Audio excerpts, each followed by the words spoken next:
Okay. All right. I think we can start. Thank you so much for both of you for being here. It's such an honor for us to have you here. Good afternoon. Hi, Aku. Good afternoon. Good to see you both. Maybe we can start from like an introduction from each of you, so that the audience and I can also I know you already, but the audience would get to know you more about your roles. What are your roles? How long have you been in boxing and so on? Let's let Aku go first. He's got the senior status. Okay. Okay. Thank you. Hi, I'm Aku Zhang. I am a Chinese promoter and a matchmaker. I've been the best matchmaker from Asia, WBC Asia, and WBO for 2 years in 2017 and 2018. And I am also WBC Asia Executive Advisor. Yes, that's me. So I've been in boxing business for I think 6 years. 6 years for in professional business. Before these 6 years, I was in amateur boxing business, promoting amateur boxing in Shanghai, China.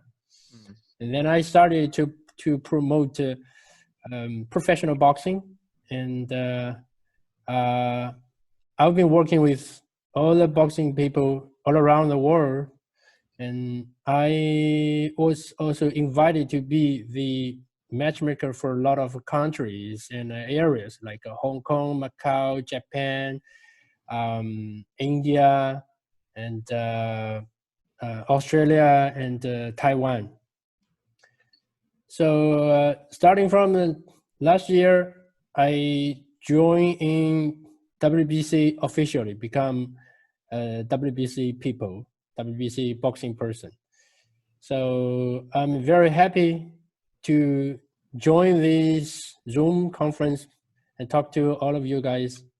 Thanks for Bank's invitation. And I'm here with my friend Kevin. Thank you very much. We will talk about the boxing situation in the next few minutes. Thank Perfect. you. Thank you so much. It's our honor to have the real boxing expert in China with us today. Thank you so much, Aku. And Kun Kevin, if you can please introduce yourself. Before I introduce myself, yeah, you just hit the nail on the head there. He really is an almanac and an expert. I learned so much from Aku day in, day out. I'm so privileged for that fact, because for the boxing administration side, I'm pretty new to it. Even though I've been an executive for the World Boxing Council for over 3.5 years now, I'm still learning every day. And I'm quite lucky because I'm the current chairman for the WBC in China. And I'm quite blessed to have a guy like Aku guiding me every day. So it's wonderful to have Aku on my side. I'm currently the Secretary General for the WBC Asia, based out of Bangkok. I'm originally from Ireland, but my association with Thailand dates all the way back to 1997. So I've been here a long time. I had a few fights in Muay Thai, I had a few fights in amateur boxing, not many, and I was never any good, but I have a thick Irish head, so I didn't know how to say no. Been involved in boxing and Muay Thai for a long time. Love both of them, live them 24 hours a day. Nothing else matters, obviously, from wife and kids. But I'm in a privileged position here in China, in Thailand, working in Asia, working in China, working all over the world, actually. As you can see in the picture, I was quite lucky last year to be appointed as a supervisor in Saudi Arabia for the Billy Dib versus Amir Khan WBC International Championship. It was quite an experience, quite an event, quite a weekend. Again, working with WP Boxing has been a fantastic enterprise for the WBC Asia. We want to thank you and your dad and your whole team for the loyalty that you show towards the WBC. It's quite incredible. That picture was taken last year, Aku, in November in Shanghai. Before all the coronavirus happened. Before all the madness. That was a meeting we had in Shanghai with, of course, WBC President in the middle, Mauricio Suleiman, and to my left, WBC Vice President and Chief Legal Counsel, Alberto Leon, and of course, the great Aku there. It was at the 87th floor of a Shanghai center. Wow. Yes, it was quite fantastic. Aku had this private room. I'm sorry to embarrass you now, Aku, but it was wonderful. This private room rented out. The views of the city was just mesmerizing. And this is from the same trip as well. Yes, right? This was the inaugural WBC China Championship. So a big part of our strategies in the WBC is expansion regionally. Because if you give the regional boxers opportunities, it gives them goals to try and go on to further and greater things. And of course, not every boxer can go onto the world stage. So having the regional championships is a good platform for boxers. So this was the that weekend. And of course, in the photos, Jill Diamond, she's the chairperson for the WBC Cares, which is a massive part of what the WBC does. Of course, Amazing. The WBC is not just about putting belts on weights. It's also about social activities. And Right, exactly. So the WBC China, so this is the belt for WBC China. This right? is the WBC China belt. We crowned our first champion at this event in a fantastic outdoor arena in the center of Shanghai during that weekend. Wow. And did you get to have like other events after that, or the corona happened? No, there were events scheduled. One was scheduled for the end of January, the first weekend of February. Right. And that was the world championship between Jose Ramirez, the WBC super lightweight champion, and the former champion Victor Postal. Right, by Top Rank. Yeah, by Top Rank, and that was in. And you said you were appointed to be the supervisor for that one. I was appointed to be the supervisor, and in the last week of January, I was communicating back and forth with the team of Top Rank, and the flights were all booked. And I got a text message. I won't forget it. It was the 20th of January, and it was from Aku, and he said, "Kevin, you will not be going to China.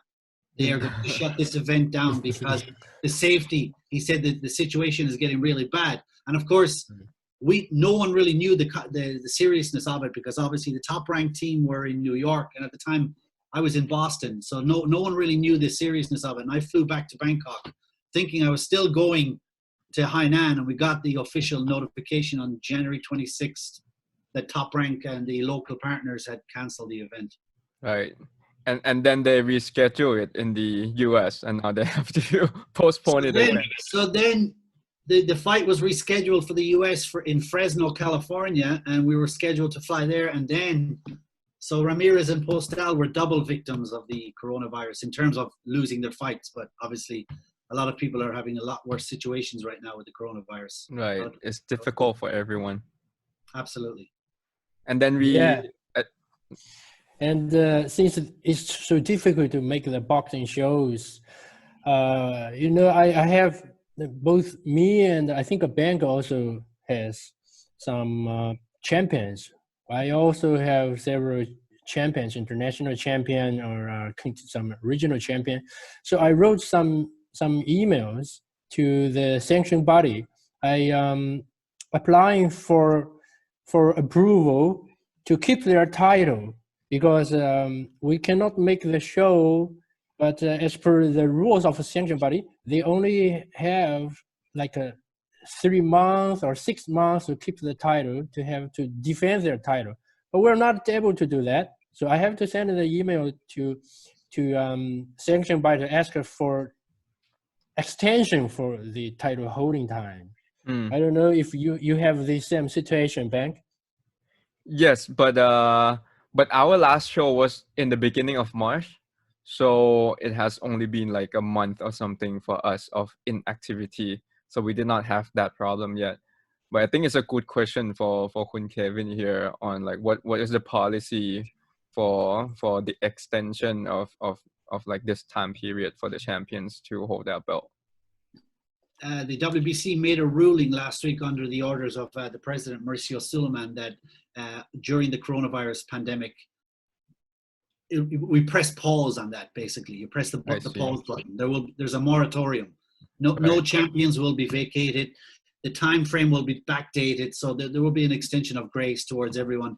I'm on the World Ranking Committee for boxing, and right now we're holding weekly meetings on a Saturday night on the Zoom platform with all the members from around the world, and we're reviewing all the different on merit and historic performances. Some changes are being made on the rankings, but no champions are being removed right now. Will not be removed. I see. So like all the boxing activities, I think, is on pause globally right now, except tonight. Tonight, it's tonight, right? Tonight in Nicaragua. It's like, I mean, basically, I don't know if anyone outside of Nicaragua will actually watch this event if there was no pandemic. But it's live on Spanish ESPN tonight, and I was reading an article during the week. They're expecting record numbers to watch this event because people are starved now of sporting activities. And I read an article this morning. I'm not sure if it's true, but I read that they changed the venue of the event from 800 people to like 5,000 or 8,000 capacity stadium or something. There you go. That's I guess that's part of the reason people want to go and watch an event.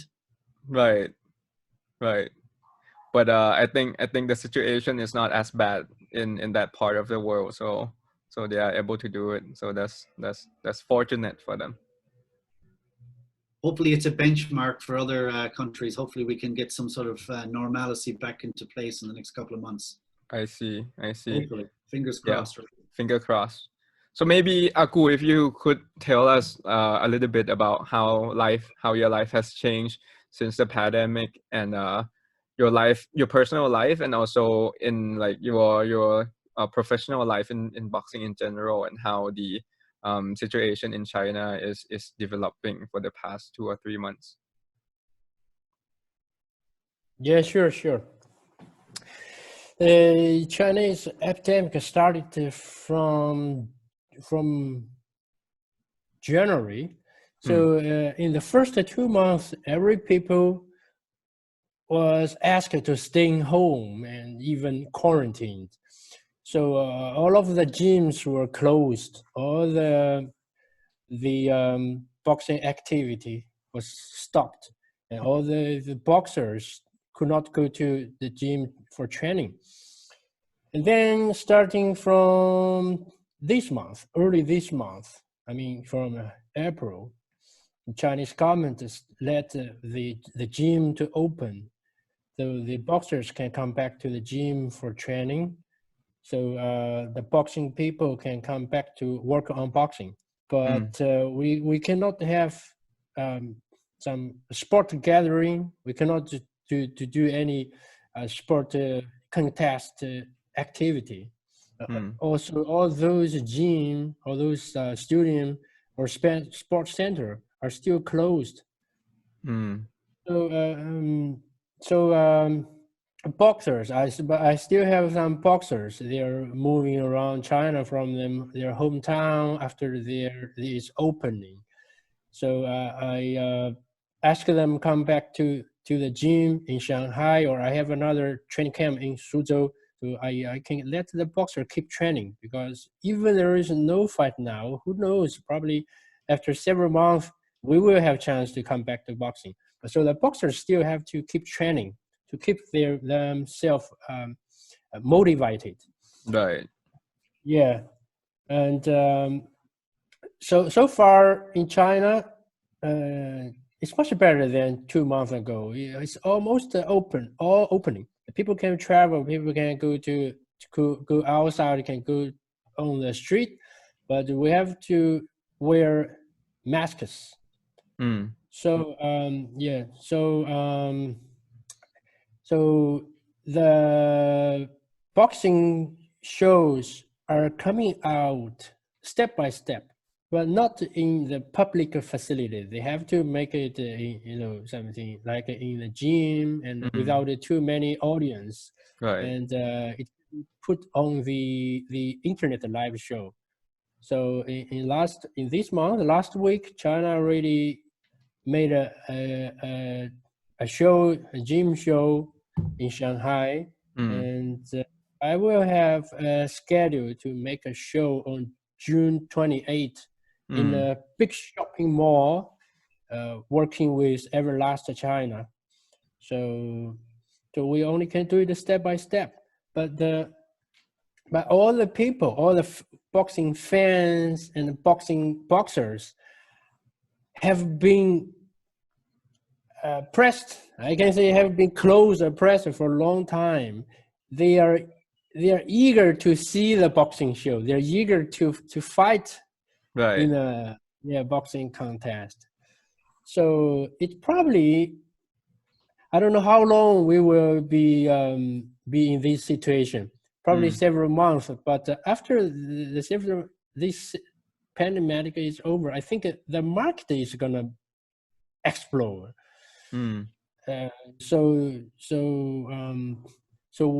So now we have to keep going. We have to keep training or keep preparing for the future. And also, I think the lifestyle will be changed since the pandemic coming out, because originally every people just want to go to the gym or go to the sports center to watch the show in front of them and talking to friends. But now, since we cannot do that, I think all of the world will change the lifestyle. The internet show, the even 5G show will come out. Right. That's the future. So we have to prepare for the future. We have to find somewhere, even without a lot of audience, with only few audience, because only with few audience is permitted by government. If there are too many people gathering, the government is not permitted. Right. This situation probably lasted for several months, or probably lasted longer. But we have to find a new way to do the boxing sport, to still keep the boxing sport working in this situation. So we have to change the mentality, change the way. So we have to purchase some good internet equipment, or purchase some internet like a camera, or this kind of different angle of camera, and put the show in a gym without a lot of audience. But at the same time, we have to create some circus. I mean, create some environment inside the gym to make audience from the internet can feel the fight in front of them. Right. So that's the situation now in China. I see. So you said the closed show without audience is already permitted by the government at this time. Yeah. I see. Yeah. Got it. But can I ask, normally before the pandemic, what is the boxing business model in China? Do you usually sell a lot of tickets? Because in Thailand we don't really sell tickets for boxing shows. And do you show it mostly on TV, or is it already now on internet? What was the main revenue, and what channel is the biggest channel for audience in China right now? Yeah, that's the very, very good question. It's very, very good question. Because in the past, in the normal day, Chinese boxing show is same as Thailand. We cannot sell tickets. Yeah, we can sell, but very, very few income. The people have a very, very, very older mentality that they want to see the show free of charge, free tickets. That's the same situation as in Philippines and Thailand. Right. In past years, only in 2019, I personally myself, I had made 28 shows in a year. Wow. Yeah, but none of them sold out the tickets well. For example, frank speaking, I tell you the truth. We had a show with 5,000 audience. That's big. Only 500 audience bought the ticket. I see. Personally, 10%. can be 10%. But where can we make the income?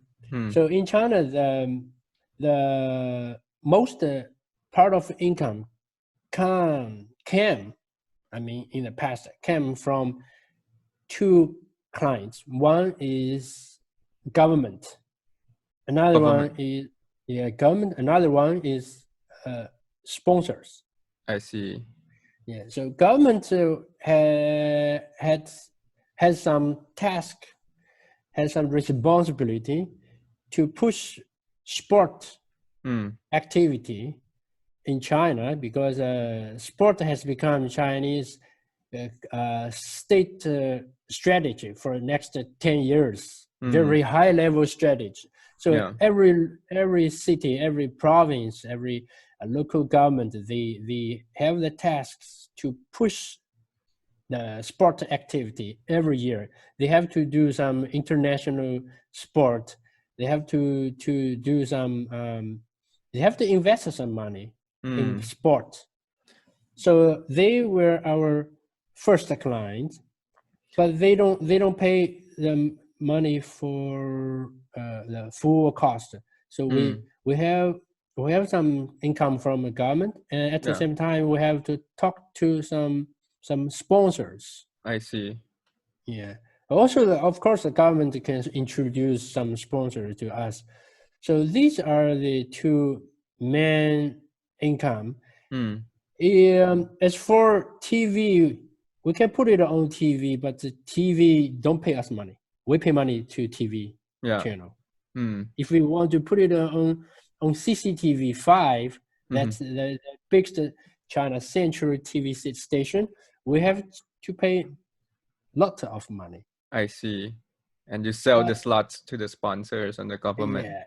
So to sponsors. Yeah. So that's the style in the past. But now, when the pandemic is still on the earth, everything has to be changed. Because we cannot work with the government, we cannot work in the gym, but at the same time there is still market, and there is still demands from the boxing fans. They want to watch the show even on internet. Right. So now we work with some internet company like China Telecom. China Telecom purchase the show from promotion company, and they put it on internet live. In the beginning, maybe they don't charge nothing to boxing fans, right? But I think sooner or later they will charge some money for audience, right? But you know, there are so many people, numerous, massive population in China. Even they sell out a small portion. Sometimes it's like several million or several, or 10 million of audience. Even everyone pay $1. It's right. That's a lot already. I heard that when Su Ming fought for world title in China, like the numbers were crazy, right? 300 million or something viewers for the fight. Let me tell you, in the past 20 years of Chinese professional boxing, right. I think Chinese professional boxing has 20 years history. In the 20 years history, there were only maximum 3 shows sold out, ticked very, very well.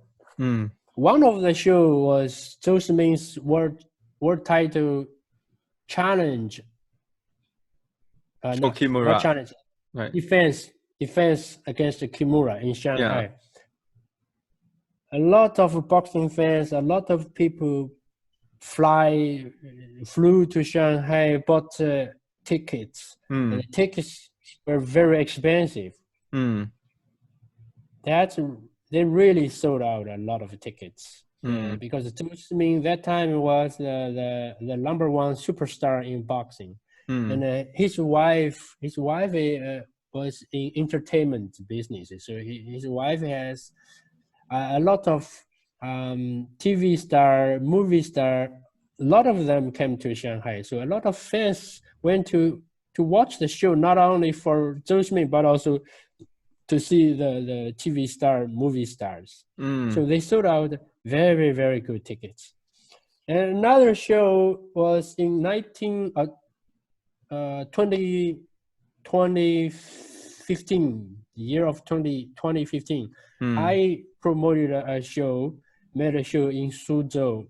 There was no big boxing stars in that show, but we invited Evan Holyfield to a show. Yeah, we spent a lot of money, and also we invited a very popular singer into the show. He was one of the most popular singer into the show. So all the tickets were sold out with a double price of the real ticket. Oh wow! In my memory of the 20 years of history, only these two shows sold out the tickets very, very well. All the other shows, including Xu Can's defense show in his hometown, the tickets were sold out quite well, quite well. But that ticket, not so many tickets for audience to buy, because that show was sponsored by government. So government got a lot of tickets to spread to some people free. But that was another show sold out the tickets pretty well. Most of Chinese show, the tickets selling are not so good. Yeah, that's the situation. Yeah. Cool. Back to Kun Kevin. How has your life changed since the pandemic? Normally you would be flying every month, right? So right now, are you spending more time with your family? How is your day-to-day like? I'm at home every day since the beginning of February. Like I was scheduled for 5 trips in February before this happened. And then again in March, we were supposed to have a big convention here in Bangkok. Right. Nothing is the same. Nothing. It's one of the good things that came out of it. I spend more time at home. My wife might argue against that, but my kids like it. But I'm quite lucky where I live here in Bangkok. We have a nice environment, and we're quite lucky. It's a good, nice neighborhood, and nice kids for my kids to play with, nice neighbors and stuff like that. But otherwise, I'm just working from home because I'm actually currently locked out of the WBC office at the moment because we share a building with other enterprises, and because of what happened at the infamous situation at Lumpini Stadium, the boxing community in Thailand is kind of I see. persona non grata at the moment. So they closed down the whole building? No, just the boxing office. Just for you guys? Just as a precaution, I see. Never mind. It's fine. I see. But you did not go to the Lumpini event that day, right? Next question. Not going to get into that topic. All right, cool, awesome. Yeah, I remember that in March during the convention, actually we would have Apichet fighting against a Chinese fighter from Aku. So we were all, like 3 of us were all impacted by the pandemic very early on. And it was going to be such an exciting convention as well. It was a combined WBC Asia Boxing and WBC Global Muay Thai convention. Right. And there was so many royalty coming, and of course a lot of people from around the world, and it affected so many people on the fact that people like ourselves, ordinary people, had booked flights from England, from Ireland, from America, from everywhere to come here. and there was no recourse for them. They lost the money for flights. They lost. They booked. It was a lot of people lost a lot of money. But of course we had to make the right decision, and it turned out to be the correct decision to postpone the convention. Exactly. I mean, look, who could have predicted this back in? Nobody on the global scale. No one. Right, definitely. And I read in the article that President Mauricio and WBC are releasing like a protocol for closed studio or stadium boxing to commissioners around the world.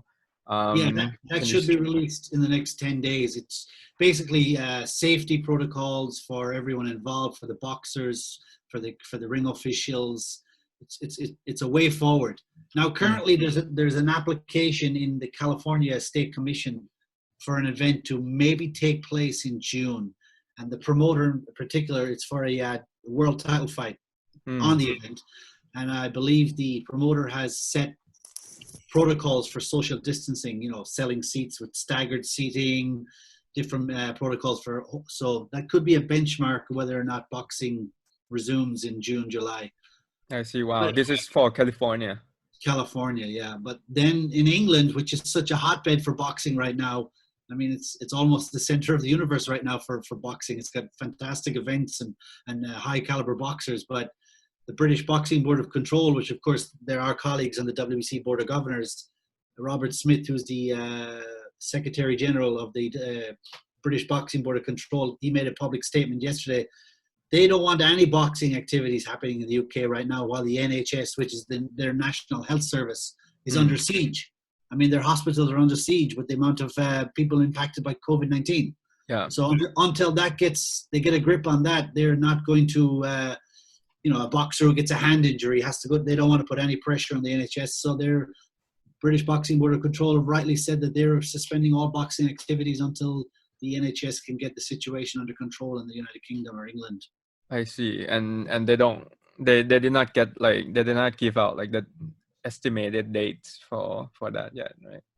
I don't know. They haven't, because I guess they can't do that, right? I mean, they have no idea. Exactly. Yeah. Even in Thailand, right? The cases were like a lot lower here, but still we cannot predict anything as of now.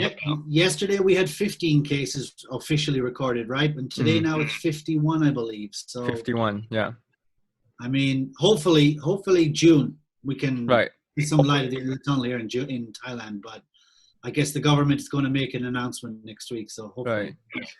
But among the 51, if I'm not wrong, 40 of them were from the same group. They just came into Thailand like together. And so they were returning expats returning to Thailand, right? Right, and like 40 of them were like the same group. So I think that's why. Okay, so they're not actually cases that originated in Thailand. Yeah, and actually, sorry. Go on. No, I'm just saying that the situation is dire right now for the boxers here. I mean, the situation for the boxers is incredibly bad because there is no social welfare system in place for the boxers. I mean, there is no funds for the boxers. So these guys, boxing is their job. Boxing is their livelihood. Like you or me, I work in administration for a boxing organization. That's my job. Aku works in the medical industry, and also that's our jobs. We support our families with our salaries, and etc. Et cetera. The boxers now, whether it's boxing or Muay Thai, these guys have, it's their livelihood, and it stopped overnight. Right. And there's no one. They have no work. So you see it on social media now. A lot of them are going off working as security guards, but they're lucky because there are very few of those jobs available right now. So the knock-on effect is really, really bad. Yeah. Right. Yeah. So for our part, I think we are trying to take care of our boxers the best we can. So we provide them with accommodations and food and like training fee and so on. So they are like they can sustain their life. But I think I read like some articles and interviews. I think for some other countries where they don't have the same system that we have, is and also for like some boxers or Muay Thai fighters in this country who do not have like the same support system, is really difficult for them. Especially I read like in the US, normally boxers have to actually pay the trainer, pay the gym to train, right, to fight. right? In like versus in Thailand, they get paid to train. So right now they don't have fights. They cannot even pay like to have food on their table, let alone like going to gym and so on. And I think it's very difficult for them. Well, it's global. You're right. It's not just Thailand. It's global. It's a global problem for everyone. I see. Yeah, I already have a boxer quit boxing this week because because he has no job. He could not fight. So he said he's sorry. He has to go to some gym to be a trainer, and he has to quit the professional boxing career. Chinese boxers? Yeah, Chinese boxers. How old are they? He's like 25 years old, and his record is like 6 wins, 2 lost, 2 or 3 lost. I see. 1, 2, 3 lost, 6 wins, 3 lost. It's a pity. How does the system work in China? Do boxers pay trainers and gym in order to train, or are they provided with accommodations and everything, just like in Thailand? There are some different gyms, different situation. The first situation that there are some gyms, boxing gym. I arrange some boxer to be the trainer in the gym, so they can do some group class for the amateur or for the students, and they can do some PT for the clients.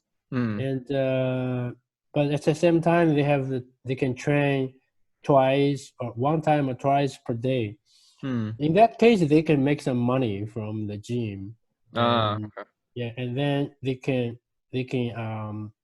fight for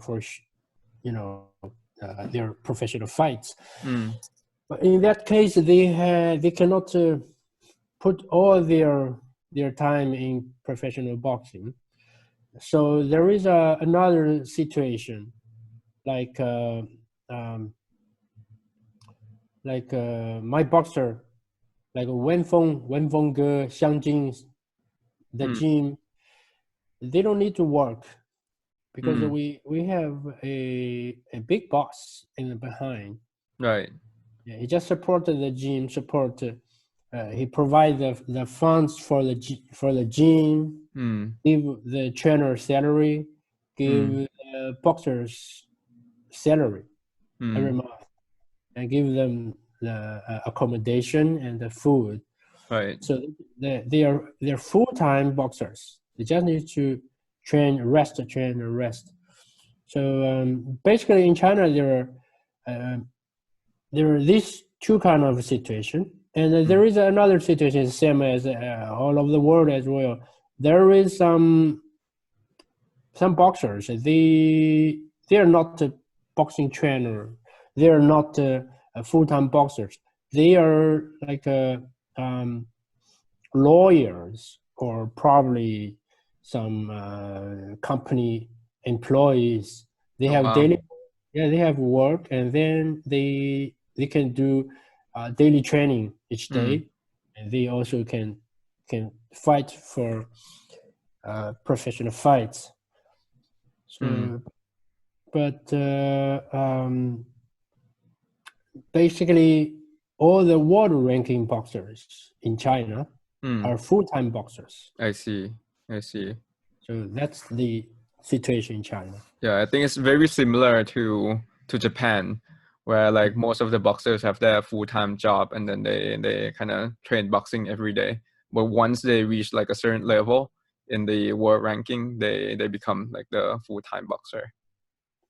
Yeah, exactly. Got it. Exactly. Yeah. How about our champion Srisaket Bank? How is he mentally? I mean, he was set up to have a fantastic crack again this year. I mean, he's the mandatory challenger for Estrada, who's the current WBC super flyweight world champion, and looking to get his championship belt back. I mean, the year was set up nicely. He was going, he's still scheduled to fight Amnat, of course, the former world champion. And Right. of course, Amnat beat the formerly mentioned Zhao Siming. How is that? How is Srisaket doing right now? How is he doing mentally, physically? He's doing good. He's doing good. He's doing good. But as you said, it has been unfortunate because the year was laid out very nicely in the beginning. We were hoping that that Srisaket would fight one time with Amnat in, like, originally it would be in April, like beginning of April, and Estrada we will have another fight like around April or May. And given that Srisaket is already the mandatory challenger for Estrada, after Srisaket's fight in April and Estrada's fight in May, the next fight would be their, like, mandatory fight, right? Mandatory title fight. We were aiming around like the second half of the year, right? So we were aiming for that. But now with the pandemic, things are getting more difficult. But I think we are still optimistic, right? We still have hope because at the very least, Srisaket is still the mandatory challenger, right? Once everything turn out to be normal, Estrada will fight one more time, and Srisaket will get to challenge him for sure. So I think that make it easier for him and for us because it's just a matter of time, and it's just the matter of months in our mind, right? That's what we hope. Once this thing is over with, we just let Estrada have one more fight, and then the next one will be Srisaket. But it's definitely frustrating for everyone, for him, because he has been training to fight Amnat, right? In April, and then it got postponed to May 2nd, which is next Saturday, and we just confirmed earlier this week that we have to postpone it again. Now we are hoping for the fight to happen in June 6th.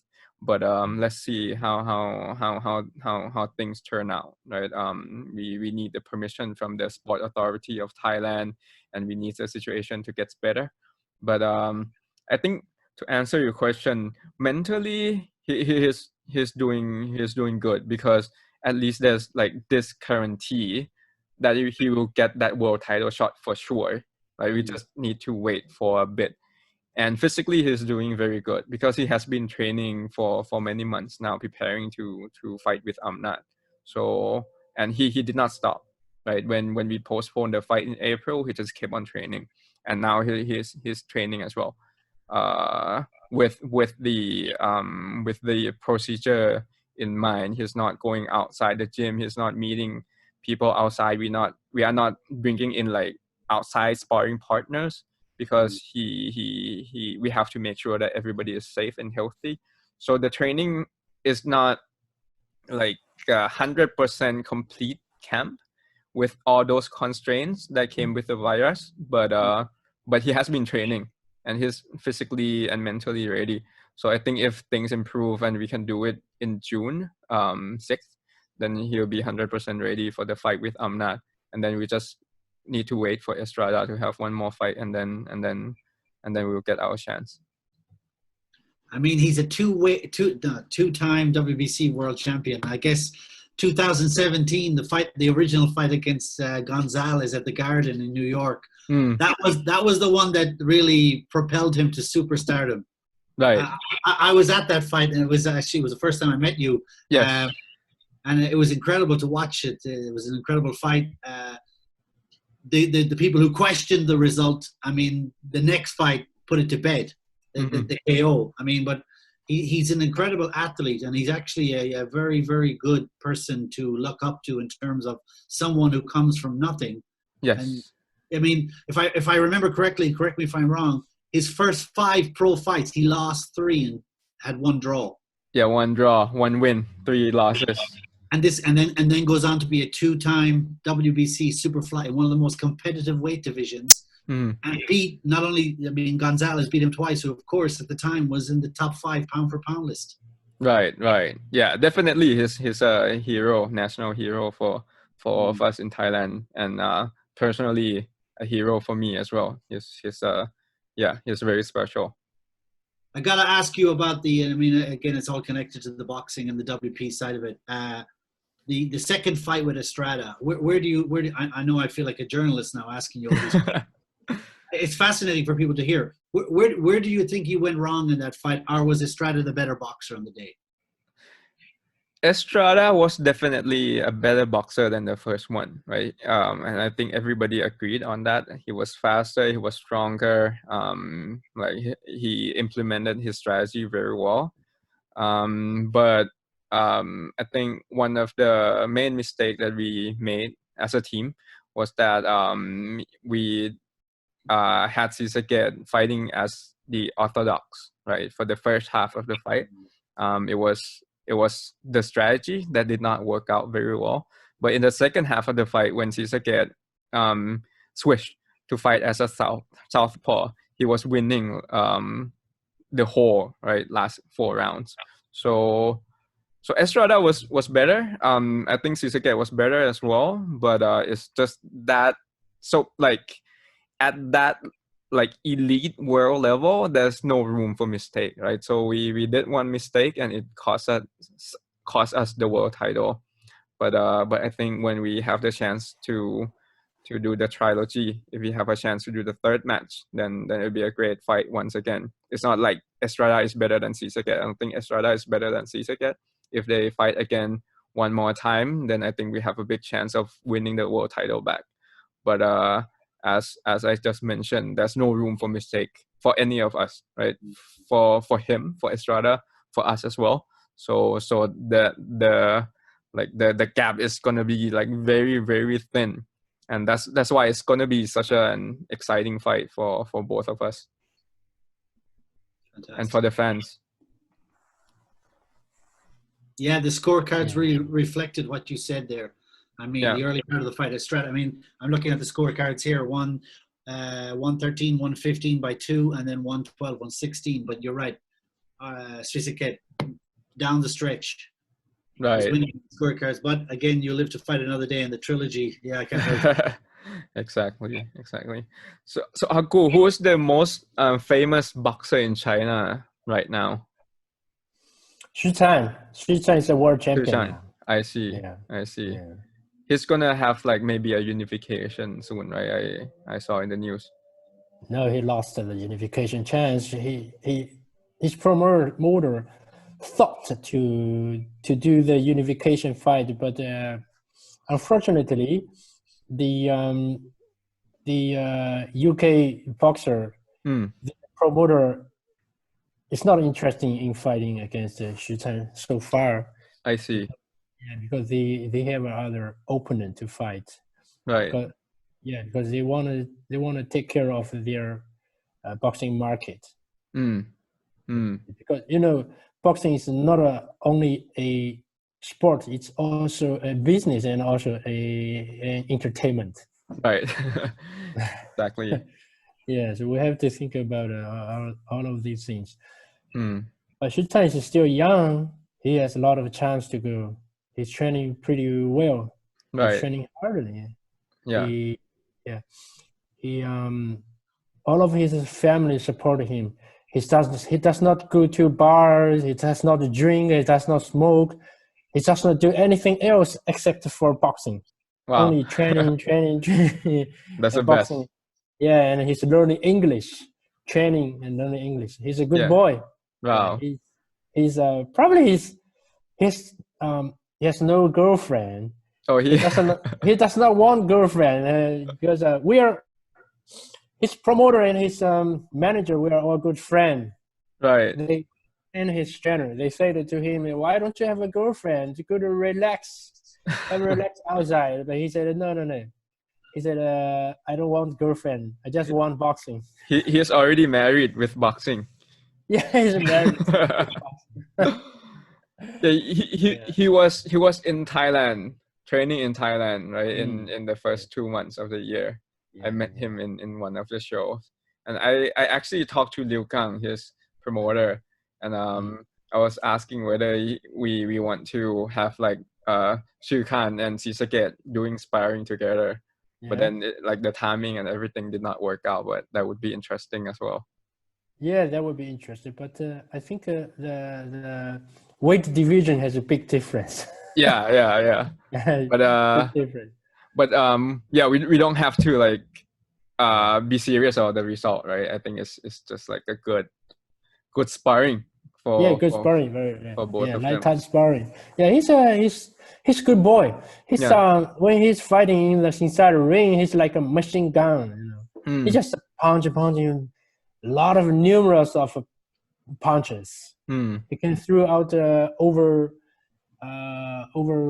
120 in each round. 120 punches in each round. wow. It's like a machine gun. Yeah, volume puncher. Yeah, and his defense is quite good, very tight. He's a strong boy, very Right. strong.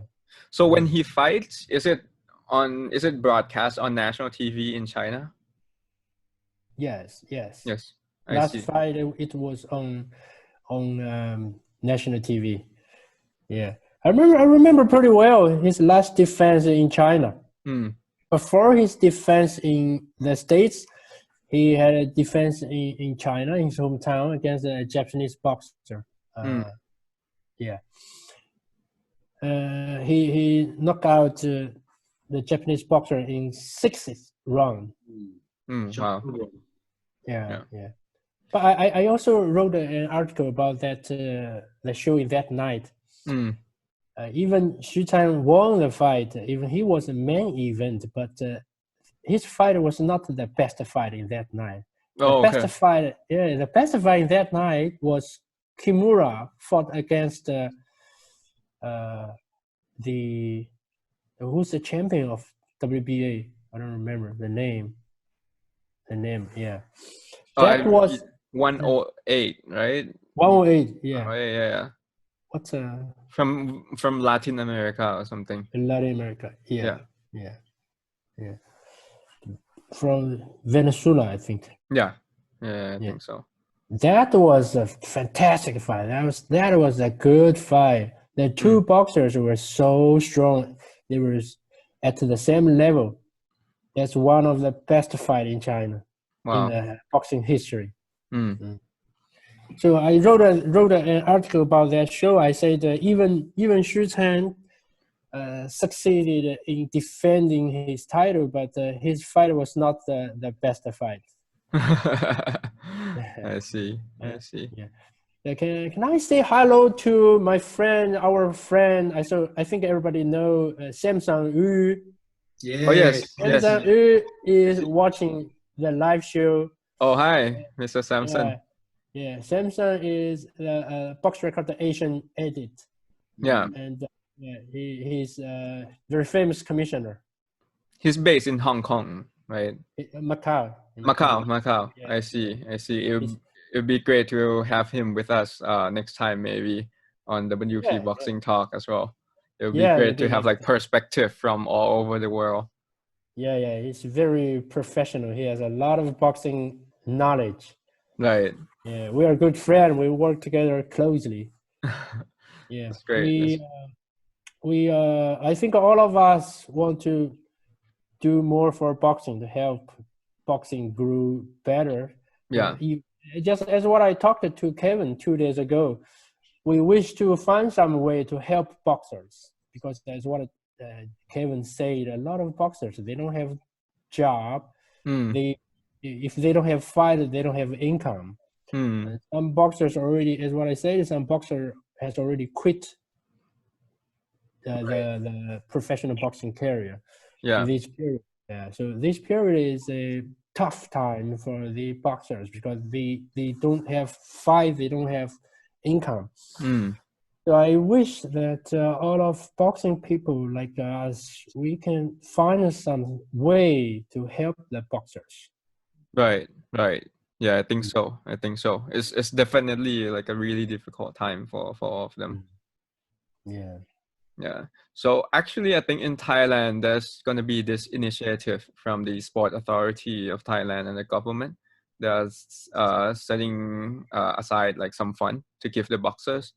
But I think they are still working on the details. I was in a meeting with them, I think last week, and they have like a hearing they invited 30 Muay Thai camps to offer like the opinion and suggestion on how this package and how the operation would run.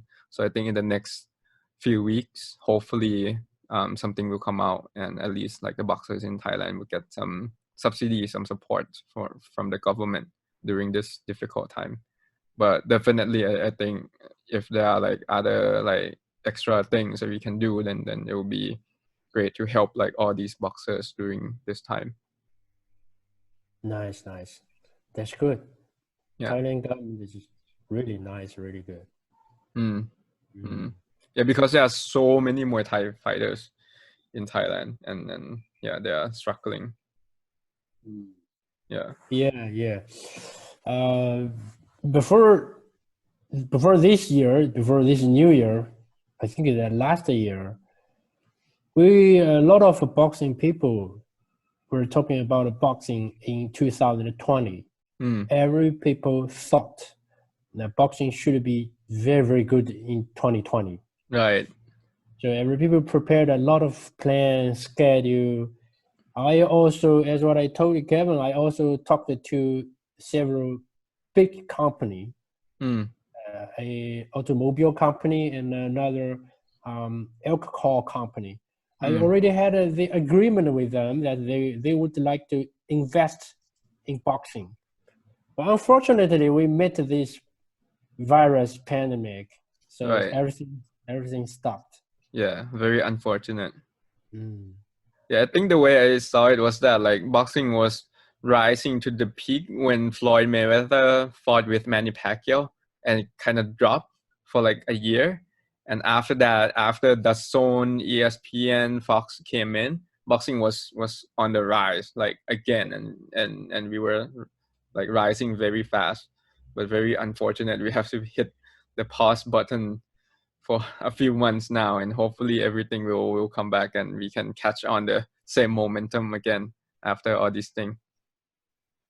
Yeah. I think last fight when Wilder fought against Tyson Fury. Yeah, that was such a good fight. Yeah, that was another pick for professional boxing, especially for heavyweight. Right. Yeah. And actually, after that, I think the boxing world had a lot of big plan in 2020.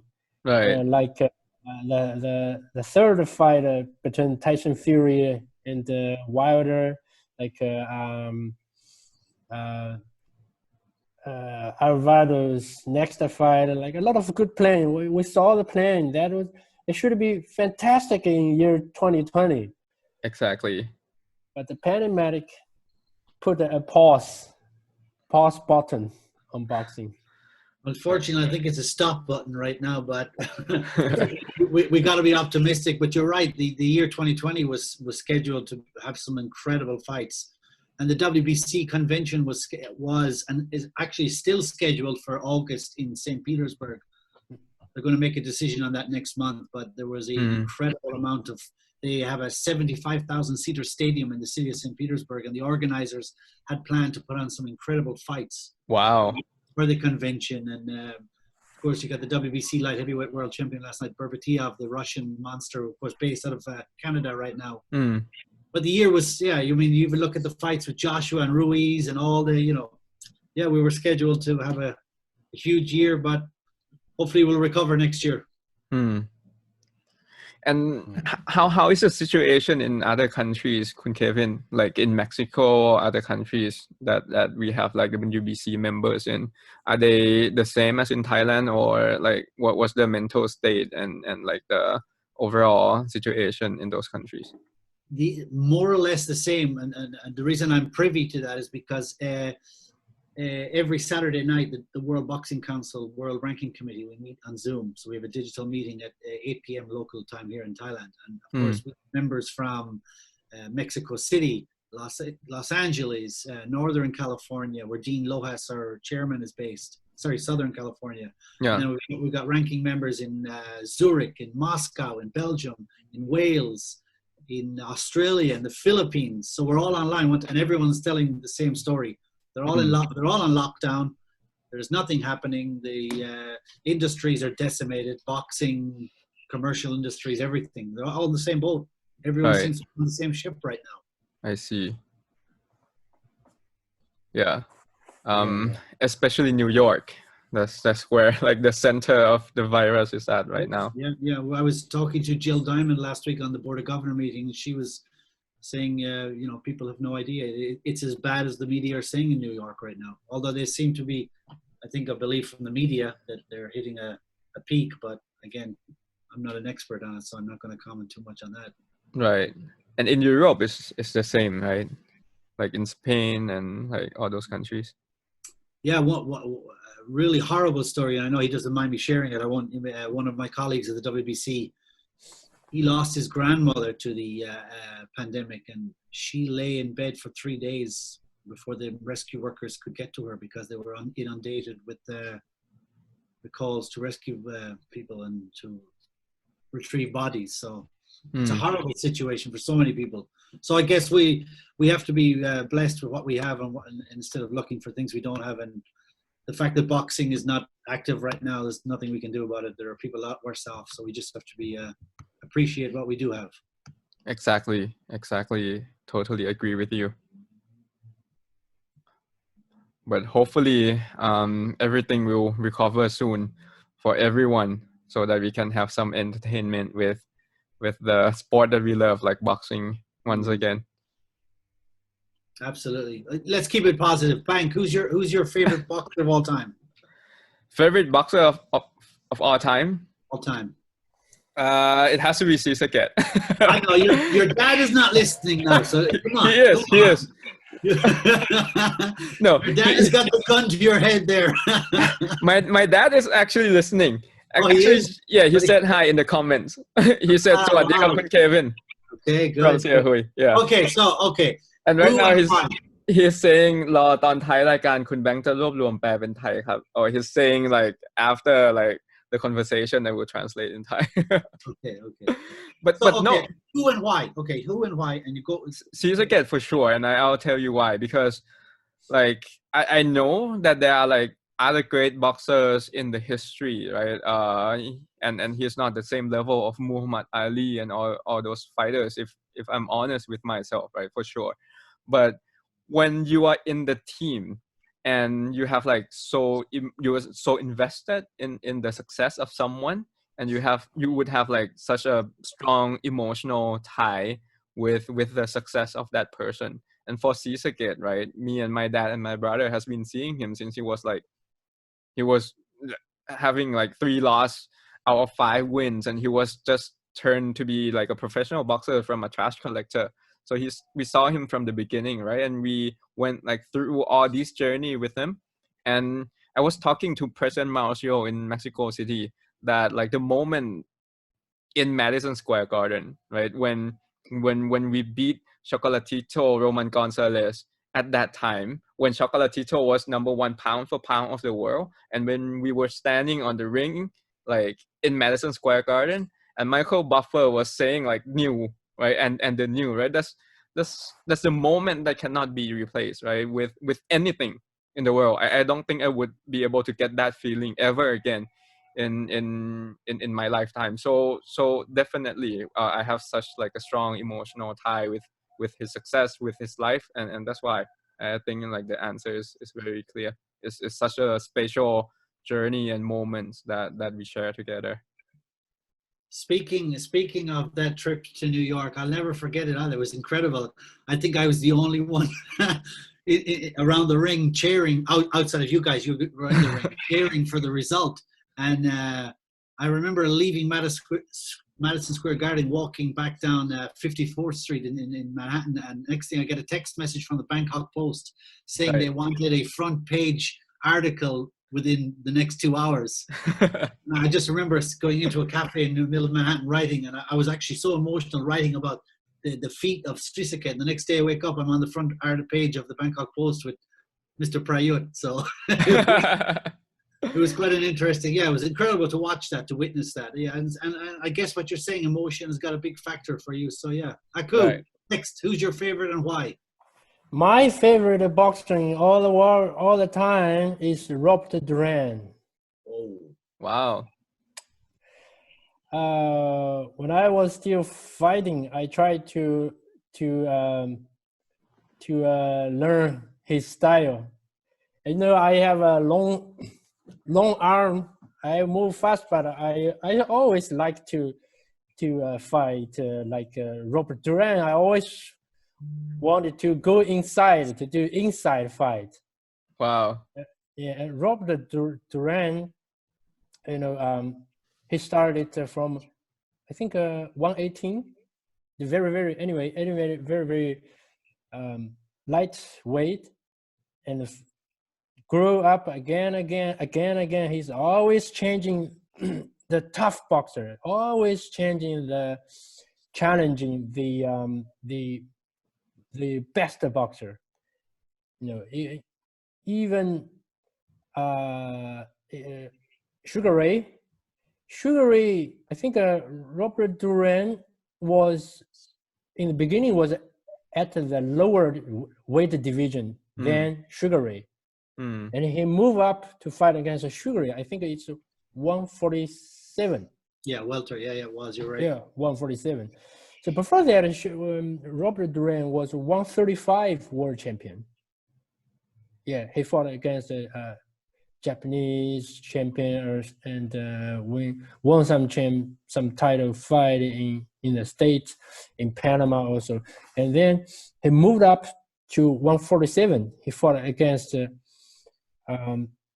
Sugar Ray. In that time, Sugar Ray was the golden boy. He was the #1 boxing star. So the first fight, Robert Duran won Sugar Ray because his tough style, his pressing, he was moving inside. He's good at the inside fight. And although the second fight he lost to Sugar Ray, but you know that story. The story was like that. I think the promoter was Don King. Don King only gave him like 2 months or 1 month to prepare for the fight, but at that time he was 200 pounds, so he reduced 40 pounds in a short time and fought against Sugar Ray. But Sugar Ray used a strategy to play in the ring. He didn't want to fight, just to play. Then Robert Duran was so proud. He's a self-proud people, so he didn't want to play. He only wanted to fight, so he gave up the fight. Right. That famous word was no mas.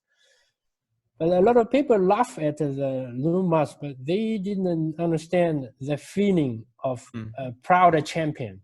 A proud champion didn't want to play in the ringside like a crown. He just want to real fight. You know, the old time boxers only wanted the real fight. They didn't want to play. They didn't want to do some like actors. Then after that, Robert Duran fought against those very, very famous, much bigger boxer, famous world champion, like Marvel, Marvin, what's the name? Yeah, Marvin Hagler, right? Marvin Hagler was so powerful, so big. Yes, Robert Duran lost some fight to those top champion, but he was really small and he moved up a lot. He was naturally he should be a 135, maybe smaller, 135 world champion. When he was a 135, he was dominating the boxing world. No one could challenge him. You know, in that time there was not like now, because now the promoters want to protect their boxers. They don't want to fight this, they don't want to fight that, because they're afraid of losing. But in that old time, the boxers fight against anyone. they could fight. So the real champion, the dominating champion in that time, like Robert Duran, was really, really one of the, that time probably 5 billion people, one of 5 billion, the top one. Wow. Yeah, and I like his style, and also I like his how to say, attitude to for life. He is always positive, always happy. He's a good singer. I met him several times. Oh, He's good singer. always a good singer. Oh, a good dancer, good singer. Always smile. You know, frankly speaking, when I invited some world champion or former world champion to our show or to our activity, those champions, some of the champions are very, very proud of themselves. Sometimes when the fans come to ask for photos together, if they didn't want, they didn't smile. But Robert Duran is different. Anytime, any people come to him, go to him, ask for photos together, he's always smile, always friendly. And last time when he was in China for Srisaket show, he was in sick. Frankly speaking, he was in sick. But even in that situation, when the fans came to him, he was always smiling, always friendly, and take photos with every people anytime. He didn't ask for nothing. Wow. So I really like Robert Duran. Really, really. Yeah. And that's true because I met him I think in Panama in one of the shows that our boxer were fighting in. And I asked him for a photo as well. And he was like all smiley and taking photos with us. Yeah, so great guy. Yeah, in Panama. I think I was there too in Panama. He had a small show in that time, and he was dancing and singing. He published several CD. Oh, he did? Yeah, he did. Wow, just like Manny Pacquiao. Yeah, like Manny Pacquiao. Of course, Manny Pacquiao is the same good person, very nice person. Yeah, they are really, really good. So I learned a lot about all the boxers. I read a lot of books about all the boxers, their books, their story. But finally, I think if I have to pick out someone as my favorite boxers of all the time, I'd like to choose Robert Duran. Amazing. Kun Kevin, what about you? I'm going to go domestic. I mean, and I love Oscar De La Hoya and I love Triple G. Globally, Triple G, because in 2003 here in Bangkok, I'll never forget it. It was the first time I was introduced to Triple G. Oh, he was here in Bangkok? Yeah, he came here to fight for the at the the World Games. He was. Okay. All right. I can't even remember the weight. It was. I guess it's super middleweight in pro boxing, but amateur boxing is 75 kilos. And I obviously had no idea who he was because I was following and supporting the Irish boxer Andy Lee, of course, the former world champion. Andy now is part of the training team for Tyson Fury. And he fought Andy Lee, I think, in the quarterfinal or semifinal. I can't remember right now. And he absolutely annihilated him. And I'll never forget it. There was nobody watching Triple G up until that point. But then after that fight with Andy Lee, he then went on to beat former world champion Lucien Boutte. And they were at the National Stadium Bank. Everyone followed this guy, Gennady Golovkin, to the semifinal and the final. And he just destroyed everybody. Wow. In Bangkok. In Bangkok at the National Stadium where the amateur games were on. And that's the first time I met him. So ever since that, I started following his pro career. And I just loved his style and his energy. But my favorite boxer of all time is Wayne McCullough. On so many different levels. The Irish boxer, he was an Olympic silver medal winner, and he broke barriers in Ireland across communities with the divide about religions, Protestant, Catholicism. He's from Belfast. He comes from the Protestant side of the city in Belfast, but he carried the Irish tricolour to show the community spirit at the Olympic Games. And then he went on to be a WBC bantamweight world champion, the Wow. first boxer from Ireland or the UK to Right. travel to Japan and win a title. Wow. He beat a fantastic Yoichi in 1996, I think, to win the WBC bantamweight world championship. And then he defended it twice. He lost it against Daniel Zaragoza, but then he went up 2 weight classes up to featherweight and fought Nassim Hamed. Oh, he did. Incredible fight. Now he lost the fight, but it was an absolute pleasure fight to watch. I'll never forget sitting in the KBI watching that fight back in the day. So yeah, and I'm lucky enough now to call Wayne a friend. He's a good friend nowadays, and we spent some good time together last year in Saudi Arabia, and he's an absolute gentleman. And the way he speaks, and you talk about Roberto Duran, I know that the level of stardom for Duran is much higher than, but when we were in Saudi Arabia last year, I mean, there was a load of boxers there. Lennox Lewis was there, Amir Khan, Paulie Malignaggi, but Wayne McCullough stood out from the crowd in terms of his interaction with everyone. Not just signing autographs, but asking people about where they're from, what about their lives. It was fascinating to watch a guy who appreciates where he came from, what he achieved, and what he's doing now. So he's an absolute gentleman. He was a fantastic boxer to watch as an amateur and a pro.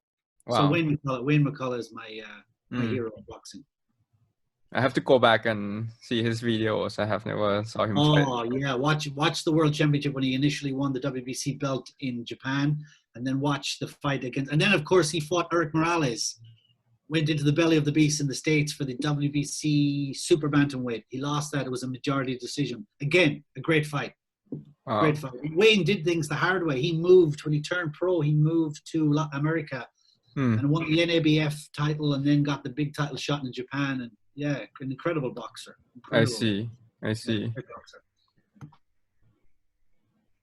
Awesome. And what do you think about Triple G and Canelo 3? Do you think it's gonna happen, and who is gonna win? As a boxing fan, we all want it to happen, right? I mean, Right, exactly. If you, I get into lots of debates with our mutual friend, Mr. Gwilt, Joseph Gwilt, who's a big boxing fan. I mean, we get into debates about the outcomes of those 2 fights, but rightly or wrongly, whoever won, I'm not going to get into any arguments with anyone as an official of the WBC, but both great champions. Part 3, I want to see it. That's all I'll say. I want to see it. Yeah, I think it'll be a great fight. So I think maybe we can close off on like, what fight are you guys looking forward to the most after coronavirus? And maybe Aku can go first. The most fighter I'm looking forward, I think it's still the Canelo fight against Golovkin. Oh wow. Yeah, I think Canelo still has a big potential to be even better. This guy is talent. This guy is genius in boxing. Yeah, he still has even bigger potential to be even better. So if Kevin is, it's not convenient to say who's gonna win and who's like better. I think I can say. Yeah. I think last time, in the first time when Canelo fought against Golovkin, he tried to stay still, punch heavily against Golovkin. In the first fight, I think it was even. It's judged in even, but actually, I thought Golovkin won the fight by points. Because in that fight, Golovkin was controlling the distance and moving. Everything was good, accurate, very good. Golovkin was more experienced. But the second fight, Canelo changed the strategy. He went inside to fight against Golovkin. Yeah, he won the fight. Yeah. Absolutely won the fight. That was a You know? super surprising strategy, just like how Tyson Fury walked into Deontay Wilder, right? Yeah. That's really a surprise. He won the fight, but at least we can see he's a boxer that he can change different style. Mm. He can fight against the different boxers. Even for one boxer, he can use different strategy. Mm. This is very difficult to do that. So he won the second fight. I think the third fight, after that fight, he even moved up to 175. Right. He's a much bigger and much stronger boxer. Yeah. Boxer, you know. But as I know, Golovkin, his walking weight is only like 2 or 3 kilo higher than his fight weight. So that means Golovkin is bigger, is stronger. Mm. And you saw I think you see his speed. He's so fast. He's moving so fast. He's punching like a bullet. And he's getting more and more experienced. He's more and more confident. In the first fight against Golovkin, he was not so confident. But since he won the fight in the second fight, he became very confident. Right. You know, you saw his fight against Kovalev. He was not, very urgently to win the points to knock down the opponent. He was very matured. He was very patient. Wait until 11th round. He threw out the opponent, heavy punch, and knock out Kovalev. So he's become very terrible. He's a terrible opponent for Golovkin, especially if they don't fight this year. If they are going to fight in next year, that means Golovkin is getting 1 year old. You know, for boxers, the biggest opponent is not any other champion. The biggest opponent is the time, the age. Themselves. Right. They are not able to beat the time, the age. So talking about the next fight, I think Canelo is gonna win. It's gonna win. Yeah.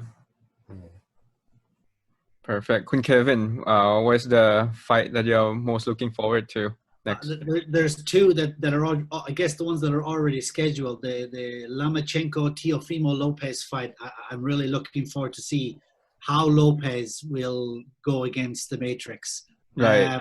But the one I'm most looking forward to is the WBC bantamweight one between Nordine O'Bally and Nonito Donaire. That's the one I'm personally, because they both fought on that show in Japan. You remember when the Monster fought Donaire and O'Bally fought Pet, right? Pet. And I just no. O'Bally was fighting. O'Bally fought Inoue Takuma, sorry, for the WBC. Yes. And that's the one I'm really looking forward to, O'Bally and Donaire. You cannot say who's going to win, right? The best man will win. Yeah, I'm actually very much looking forward to that fight as well, because Nawapon, our guy, Nawapon Nakhonlung Promotion, will be the mandatory challenger for the winner of that fight. So I'm very much looking forward to see that fight. But the one that's not scheduled, the one that I'm the most looking forward to is Estrada Srisaket Part 3. That's the one. That's my Obviously, answer. it's not scheduled, but that's the one. That's going to be the fire. That'll be fireworks. That's the one. Long term. Yes. I also want to see who's gonna win the fight between Estrada and Sasuke. I also really want to see how's the fight. But talking about the Lomachenko against Lopez. The fight. There's of course a lot of fans want to see the fight, but I think it's too early for Lopez to challenge Lomachenko. Lopez is too young. He's a talent, but he's too young. And frankly speaking, in that weight category, even Stevenson even more more mature than Lopez. So of all the lightweights, who do you think would give the best? Would it be David Haney? Which of the lightweights is better suited for Lomachenko right now? Devin Haney or Teofimo Lopez? Apichet. Apichet. No one can win Lomachenko so far within 2 or 3 years in that weight category. Danny has a good chance. But Danny needs to make himself, how to say, more tough. It's not tough enough. Well, he has been reinstated now by the WBC as the champion because he was the champion in recess after he got that injury in the last fight. And Luke Campbell will now fight for the interim belt against Fortuna, and then the winner of that is mandated to fight as long as Haney wins his voluntary defense. So I mean, it's an interesting weight division, but of course, I mean, Lomachenko is our franchise champion, so he's the top of the pile right now. Yeah. So Luke Campbell's fight is postponed now, right? I guess all fights are postponed right now, right? Including Lomachenko and Lopez. I mean, if you believe what Matchroom are saying, they're just waiting for things to open up, and then they'll release the dates. And I mean, I don't even know if they have concrete dates right now. Bank, which fight are you looking forward to? Which fight?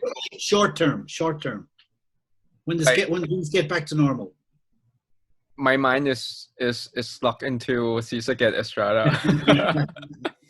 Okay, let's talk about the Srisaket Amnat fight, because here's a good contextual scenario. There's a good prospect that could be one of the first fights to have a global audience. If you get the go ahead to go, first week of June, you could have a massive audience watching that fight. 2 former world champions, one a current global superstar. Srisaket is still a boxing superstar. All the boxing media around the world still talk about him. The fans, they love his style. Amnat, of course, the former WBO world champion, world champion. So you could have a good opportunity here, a great opportunity to put on a global audience here at the beginning of June. Yeah, that's what we hope, right? We hope that we can get back as soon as possible if the situation allows. And so the next scheduled date that we have with WorkPoint is June the 6th. So we have to see like how the situation develops in the next few weeks, and we will take it from there. But I think it will be a great fight because like some people might say that Amnat is getting old and all that, but if we look into last year, he had a really good performance last year. He fought 2 times and he beat good boxers, good opponents twice. The first one was against Phet Bangborn, right? Phet Bangborn is now number 13 in WBA bantamweight, and Amnat beat him in 6 rounds decision. And the second fight that he had, he fought in WP boxing against a really good, like, hard-punching Filipino, whose record was like 16 win and I think, if I'm not wrong, 11 knockouts with like only like around 5 loss. So he was like a quality, like high quality opponent for Amnat. But Amnat, it was like one-sided for Amnat for the whole fight. So Amnat still got it, right? He still had he has his skill. Like his skill is world class for sure, and he still has like the like physical capability to compete at the high level. Maybe not at the world title level yet, but I think it will be like a good fight for sure, because especially because Amnat has been preparing for many months now, right? It's not like he knew for like only 1 month and then he had to jump into the fight. He knew, we talk about this fight since like the end of last year, right? So he had all that time to prepare for April, and now it's postponed to be like maybe June. So basically, he had like 6 months to prepare. Maybe it's not like a full camp for 6 months, but he has been training right for 6 months already. So like his physicality, his fitness will be there at the fight, and his skill level is very high. So it will be like a good fight. It will be a good test for Srisaket as well. Especially Amnat has a very skillful like boxer style, which it is the style that Estrada has. So I think it's a good test for Srisaket, and we'll be able to see a lot from him, right? It will be a good preparation for him before he fight with Estrada for the world title. Yeah, in the next fight. I can't let you go before we talk about Chainoi Warwood. I mean, my colleagues at the WBC all around the world, they always ask me, you know, everyone gets asked this question, just this is my territory, Asia and Thailand, the one to watch. And I've been singing the praises of Chainoi since early last year. I mean, he is the current WBC Youth Super Bantamweight World Champion, current WBC Asia Super Bantamweight Champion. Right. His hand speed, his vision, his movement, his ferocity is just it's quite incredible to watch. I mean, how old is he? Is he 20? 22. 22. 22. So he's 10-0, 1 draw as a pro. Yeah. He's currently ranked, which is quite outstanding. He's currently ranked number 12 in the super bantamweight world ranking for the WBC. I mean, his punching power is incredible. Yeah, incredible. Yeah, so he's like one of our biggest rising star in Thailand for sure. Very exciting, very like super exciting fighting style. He has 10 wins, 9 KOs. Really exciting style, and it's not only like it's 9 KOs, but most of the KOs were very, how do I say, like eyes catching KOs, right? Like those type of like one punch KO, and he just put the opponent to sleep right away, right? So it's definitely a really exciting boxer to watch, and he has been getting like a lot of attention on the social media. All the highlights and the videos that we put on the internet gets like so many views, like that, so many videos of him that has like more than like 1 million or many 100,000 views. So he's definitely like a star in the making for us. I guess it's only a matter of time now that he's in the top 15 of the world rankings, number 12. Yeah, it's only a matter of time before he catches the eye of Matchroom or one of the global boxing, the big global boxing promotions. And of course, you're working with Matchroom now with Srisaket, and so I guess it's only a matter of time before he grabs their attention. Right, exactly. And I have been sending his videos and also the videos of our guys to Matchroom as well. So I think when the time is right, then hopefully you will have the opportunity to fight abroad. And I guess it comes back full circle to the whole WP boxing promotion. It has been such a fantastic concept for boxing, not just in Thailand, but in Asia. I know Aku is a fan and watches it every month and enjoys the platform of what WP has done. It's quite innovating what you're doing for boxing. Thank you. Thank you so much. WBC and the WBC Asia is continuously proud and honored to be working with you guys every month. Thank you so much, and we really appreciate all the supports from the WBC Asia and also supports from Aku as well, because we have been hosting a few Chinese fighters at WP Boxing as well, and all of them were fantastic. So yeah, it's all teamwork, and I really appreciate for the supports from everyone. Thank you. Thank you. Any last words that you would like to say before we finish the call for today? I'll let Aku go first. I just hope in this period when we don't have too many boxing activities, I just hope all the boxing people stay together, more communication, to give more encourage other people to be positive in this period. We can be a big family in this pandemic period. the boxing people has to help each other wherever other people are, even from another country. We have to encourage each other. We have to stay together.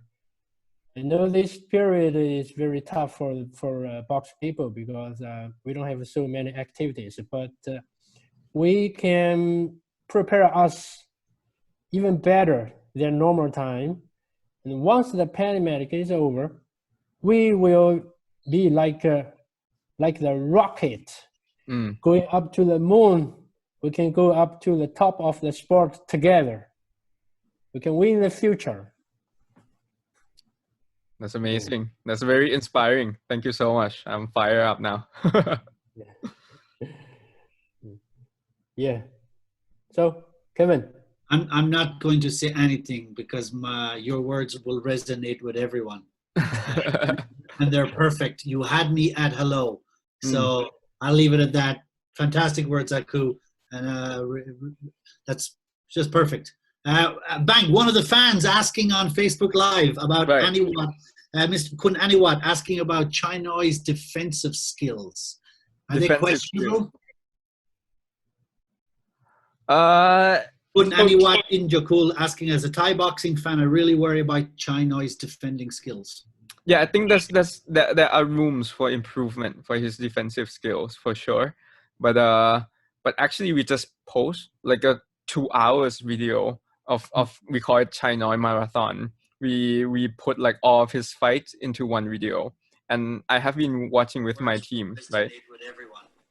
His fights from the first fight to the most recent fight. And if you just do that, right? If you watch his first fight and then you watch his last fight, you see a big improvement in his boxing skills and boxing style. The punching power is the same. He got the punching power from the very first fight, but then the improvement was in like his footwork, his defensive skills, his like overall boxing style as a package, as a professional boxer, right? In the first fight, he still had like that Muay Thai move, and he just like walk into the opponent. But in his last few fights, he has been improving a lot. And I think he also learned a lot from the fight that he fought with that Filipino when he was challenging for the WBC Asia title. He was winning like the first round. He was almost knocking that guy out in the first round, and then boom, right cross, and then he got knocked down, I think, for the first time in his boxing career. So he learned a lot from that fight, and after that fight he had been a lot more careful. And I think the good thing is that he is also aware, right now he's aware that defensive skills is a thing that he has to improve on, and he has been working on it. So he's not right now, he's like not a master in defensive like fighting style, but he's improving on it. So I think as the times goes by, he will keep on improving to be a more complete fighter. And he always have that like spike, that unique character of like super punching power. So I think as he improve his boxing skills, then he has a bright future in this journey. So is he the Deontay Wilder of the super bantamweight division? He only needs that 1 second of magic. Yeah, that is. But I hope he doesn't get like knocked out. But that's how I feel when I watch his fight, right? You never know when it's gonna end, right? He just needs one punch, and that's the like special thing about him and the exciting thing about him. Fantastic. All right, thank you so much for your time. I think we have been talking for like more than an hour now. Super interesting conversation, and I think it's really like good that we get to catch up during this time. Like Aku said, I think it's very important for us to like get together and work as a team so that we can bring boxing to skyrocket after this pandemic. So I really appreciate your time. It's a wonderful conversation. Thank you so much. Thank you, Bank, and I think you hit the nail on the head there. It's wonderful to see you both. We're not just colleagues; we're friends. Right, It's exactly. great to physically see both of you. So hopefully, I'll see you soon in the flesh. Yes. Yes. Thank you so much. Thank you. I think I'll stay a bit longer to translate and summarize our conversation to the fans. Okay. สวัสดีครับทุกคน สวัสดีครับ Thank you. Thank you. Thank you.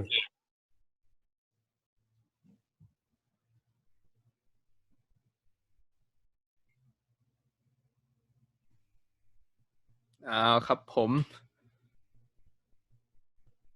ขอโทษทีครับสำหรับแฟนๆมวยทุกท่านนะครับผมก็คุยกันไปนานเลยก็ต้องขอโทษทีที่เป็นภาษาอังกฤษแทบทั้งหมดนะครับตอนนี้จริงๆคือเราก็เหมือนอยากจะหากิจกรรมอะไรใหม่ๆมาให้แฟนมวยได้ดูนะครับผมสำหรับช่วงนี้ที่เราไม่มีมวยต่อยกันทั้งมวยในประเทศไทยแล้วก็มวยต่างประเทศนะครับผมก็เลยมีความคิดขึ้นมาว่าจริงๆปกติแล้วเนี่ยผมคุยกับบุคลากรหรือว่าคนในวงการมวยเนี่ยค่อนข้างเยอะจากหลายๆประเทศนะครับผมก็เลยรู้สึกว่าถ้าเรามาคุยกันแล้วก็ให้แฟนมวยได้มีส่วนร่วมได้ฟังกันด้วยเนี่ยจริงๆก็น่าจะเป็นอะไรที่น่าสนใจสำหรับแฟนมวยสำหรับช่วงเวลาช่วงนี้นะครับก็เลยลองไอเดียแล้วก็มาคุยกันแต่ก็คุยกันว่าเราจะทำรูปแบบไหนดีจะแปลไปคุยไปหรือว่าจะมาแปลทีหลังดีอะไรอย่างเงี้ยครับผมก็เลยคิดว่าจะลองดูว่าถ้าเราคุยกันไปเลยเนี่ยแล้วมาแปลทีหลังมันจะดีไหมเพราะว่าถ้าผมแปลคำถามทีแล้วก็คุยทีเนี่ยการพูดคุยมันก็จะไม่เป็นบทสนทนาครับมันก็จะกลายเป็นเหมือนถามตอบเท่านั้นเองทีนี้ก็จะใช้เวลาช่วงเนี้ยหลังจบมาสรุปให้ฟังคร่าวๆนะครับผมว่าเราคุยอะไรกันบ้างแล้วก็ถ้าท่านใดมีคำถามว่าคุยอะไรกันหรือว่ามีคำถามอะไรก็ถามมาได้เลยครับเดี๋ยวผมก็อ่านคอมเมนต์แล้วก็ตอบทุกท่านนะครับผม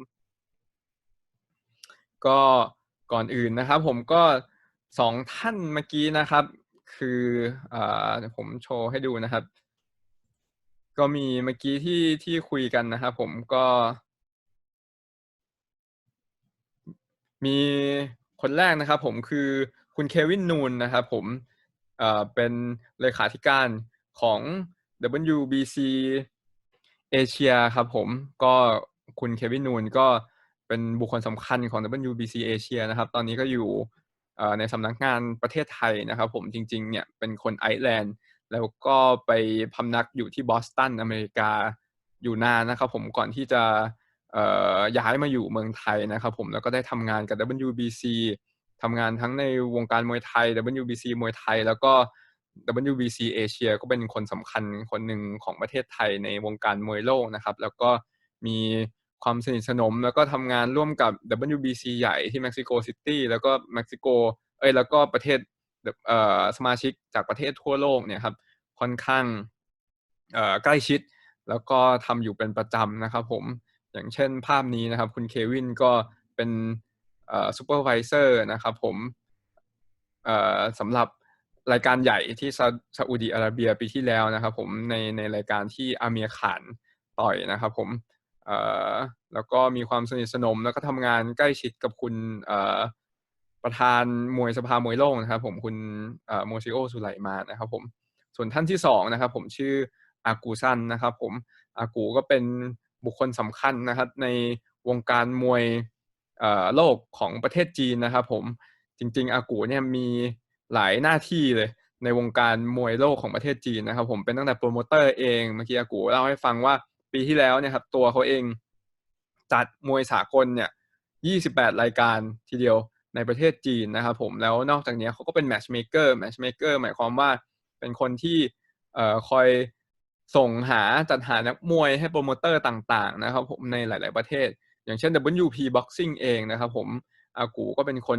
ช่วยหาจับคู่นักมวยที่มาจากประเทศจีนเนี่ยให้มาต่อยกับนักมวยไทยหลายๆคนใน WP Boxing นะครับผมอย่างเช่นคู่ที่ชายน้อยเคยต่อยกับมวยจีนก็มาจากอากูนะครับผมหรือว่านักมวยคู่ชกของนิกเฟรเชอร์ก็มาจากอากูเช่นกันนะครับผมที่เป็นนักมวยจีนนะครับผมนอกจากนี้อากูก็ยังเป็นที่ปรึกษาของ WBC เอเชียนะครับ ก็เป็นบุคคลสำคัญในวงการมวยของประเทศเอเชียอีกคนหนึ่งเลยนะฮะทีนี้สิ่งที่เราคุยกันนะครับผมก็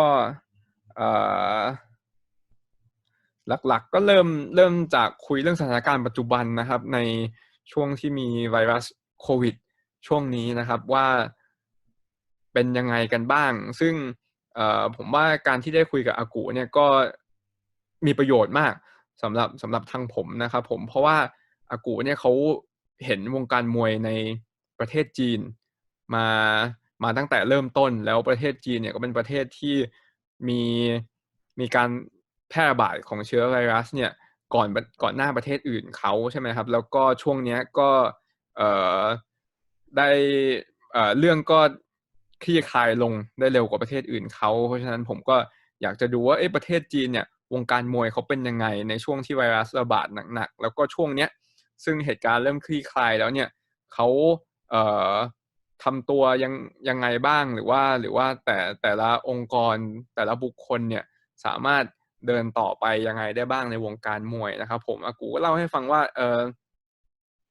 ตอนแรกก็เหมือนเมืองไทยนะครับผมก็ปิดไปนะครับผมประเทศจีนก็ไม่ได้มีการจัดมวยไปสักพักหนึ่งนะครับผมแต่ว่าช่วงเนี้ยประเทศจีนตอนนี้อากูอยู่เมืองเซี่ยงไฮ้นะครับเซี่ยงไฮ้ก็เริ่มเปิดนะครับผมสถานการณ์ดีขึ้นห้างเปิดร้านอาหารก็เปิดแล้วนะครับผมซึ่งอาทิตย์ที่แล้วเนี่ยเพิ่งมีการจัดมวยโลกไปแต่ว่าเป็นการจัดมวยโลกแบบที่ไม่มีคนดูนะครับผมจัดในยิมซึ่งโปรโมเตอร์ถ้าผมจำไม่ผิดก็ไม่ใช่ใครที่ไหนก็คือซูจิหมิงนะครับผมอดีตคู่ชกของพี่อำนาจเนี่ยที่ได้จัดมวยไปแล้วก็ตัวอากูเองเนี่ยก็มีโปรแกรมที่จะร่วมกับ Everlast เมืองจีนนะครับผมจะจัดมวยในห้างนะครับเดือนมิถุนายนวันที่28เพราะฉะนั้นเราก็เริ่มเห็นความคืบหน้าและของวงการมวยในประเทศจีนที่สถานการณ์ไวรัสเริ่มคลี่คลายเนี่ยเขาก็เริ่มจะกลับมากันได้นะครับผมซึ่ง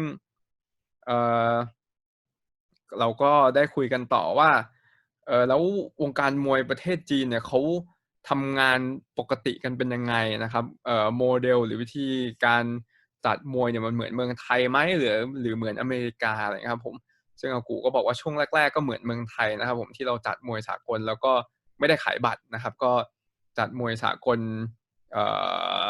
ไปแล้วก็เปิดให้คนมาดูนะครับผมแต่ว่าช่วงหลังๆก็เริ่มมีขายบัตรมั่งแล้วนะครับผมแต่ว่ารายได้ส่วนใหญ่ของจริงๆวงการมวยของจีนเนี่ยก็ยังอยู่ในช่วงที่เหมือนกำลังพัฒนาอยู่ในช่วงหลายๆปีที่ผ่านมานะครับผมซึ่งเขาก็ได้การสนับสนุนที่ดีมากจากภาครัฐของจีนที่อยากสนับสนุนกีฬาที่เป็น international หรือเป็นกีฬานานาชาติเนี่ยในทุกๆกีฬาอย่างที่อันนี้ผมเสริมนะครับอย่างที่เราเห็นว่ารัฐบาลจีนก็ลงไปเยอะมากในการพัฒนาวงการกีฬาอย่างวงการฟุตบอลนะครับผมในประเทศจีนที่อัดฉีดเม็ดเงินลงไปเยอะมากๆเลยนะครับส่วนมวยสากลก็เหมือนกันนะครับผมวงการรัฐบาลของประเทศจีนเนี่ยเขาก็มีการสนับสนุน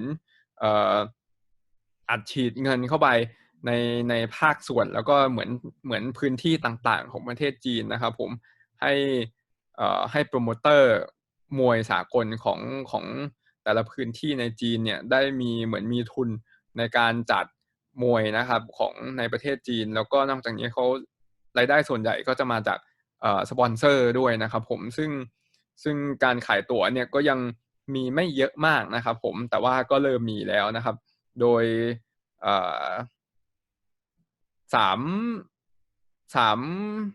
อีเวนต์นะครับผมมวย3รายการที่มีการขายตั๋วได้เยอะมากๆเนี่ยในประเทศจีนเนี่ยอากูก็เล่าให้ฟังว่ามีรายการใหญ่สุดเลยคือรายการที่ซูจิหมิงต่อยชิงแชมป์โลกกับโชคิมุระนะครับผมอันนั้นน่าจะเป็นรายการชิงแชมป์รุ่น112ปอนด์ WBO นะครับผมถ้าผมจำไม่ผิดเพราะว่าซูจิหมิงก็เหมือนเป็นซุปเปอร์สตาร์ของเมืองจีนนะครับแล้วก็มีผู้ชมมากมายเป็นแชมป์โอลิมปิก2 สมัยนะครับผมแล้วก็ภรรยาของซูจิหมิงเนี่ยก็อยู่ในวงการบันเทิงของประเทศจีนซึ่งไฟนั้นที่รายการนั้นที่ซูจิหมิงต่อยกับโชคิมุระเนี่ย เขาก็ภรรยาของซูจิหมิงเนี่ยก็เชิญเหมือนดารามาดูด้วยเยอะอะไรครับผมเขาก็บอกว่าบางคนก็มาดูซูจิหมิงต่อยบางคนก็อยากมาดูดาราครับผมรายการนั้นเนี่ยก็ขายตั๋วได้เยอะมากๆนะครับผมเป็นประวัติการของประเทศจีนส่วนอีกรายการหนึ่งที่ขายตั๋วได้เยอะๆนะครับในประเทศจีนก็คือในปี2015นะครับผมเป็นรายการที่อากูจะเป็นโปรโมเตอร์จัดเองนะครับผมรายการนั้นน่ะไม่มีการชิงแชมป์โลกแล้วก็ไม่ใช่รายการที่มวยชื่อดังต่อยเป็นรายการธรรมดาแต่ว่าอากูเล่าว่ารายการนั้นเนี่ยเขาเชิญนักมวยอย่างอีวานเดอร์โฮลิฟิลด์มาในรายการนะครับผมมาชมที่รายการแล้วก็เชิญ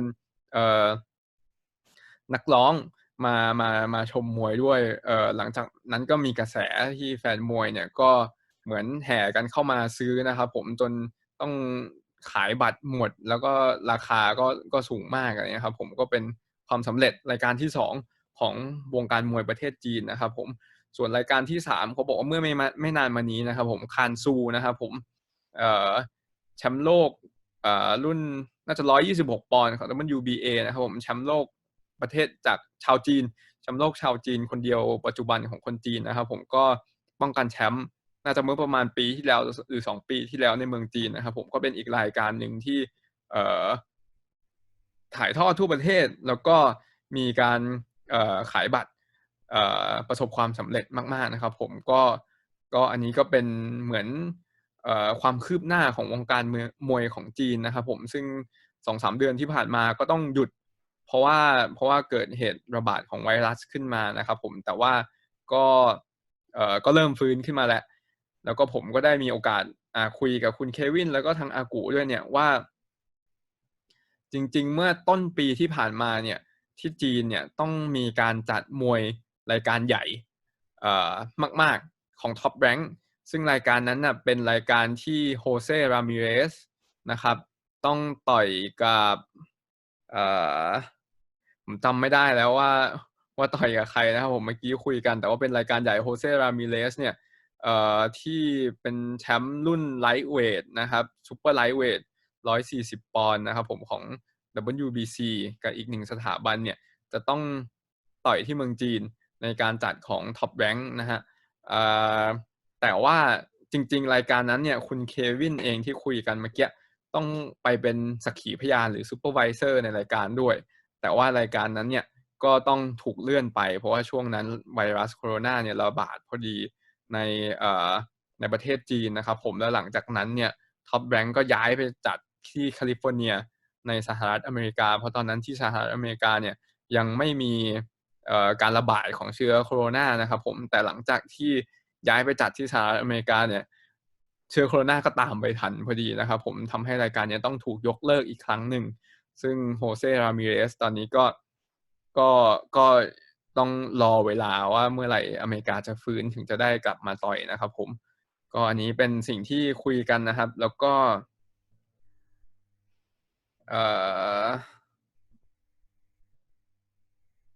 ก็คุยเรื่องสถานการณ์โควิดทั่วโลกอะไรนะครับผมว่าเป็นยังไงซึ่งหลายๆประเทศเนี่ยก็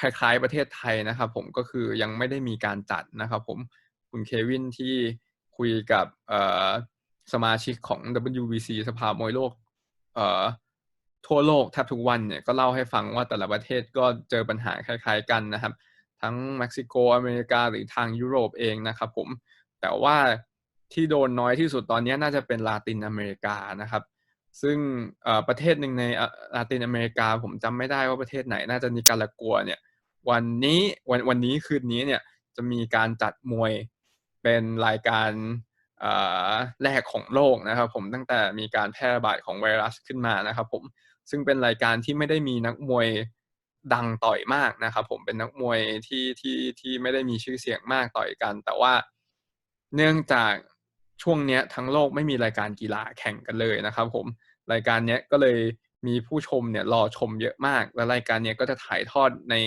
ช่อง ESPNของลาตินนะครับผมทั่วทวีปอเมริกาโดยเฉพาะรวมถึงในประเทศสหรัฐอเมริกาด้วยนะครับซึ่งก็เป็นรายการที่แฟนมวยทั่วโลก จับตาชมนะครับทั้งที่นักมวยเนี่ยอาจจะไม่ดังมากเพราะว่าเหมือนช่วงนี้ก็ไม่มีมวยต่อยเลยนะครับผมแต่เมื่อเช้าผมก็อ่านข่าวมารู้สึกว่ารายการเนี้ยตอนแรกเขาจะจัดในสนามเล็กมีความจุผู้ชมได้ประมาณแค่ไม่กี่ร้อยคนนะครับแต่ว่าหลังจากที่มีกระแสที่คนอยากมาดูมากๆเนี่ยเมื่อเช้าก็เห็นว่าเขาเปลี่ยนสนามไปจัดในสนามใหญ่ที่มีความจุเนี่ยหลายพันคนนะครับผมก็ต้องลองดูว่าลองดูว่าจะเป็นยังไงนะครับผมแต่ว่าสถานการณ์ตอนนี้ของประเทศเขาก็ค่อนข้างปลอดภัยกว่าประเทศอื่นนะครับผมก็เข้าใจว่าเขาคงจะจัดได้นะครับผมก็เป็นกระแสครับก็คุยกันหวังว่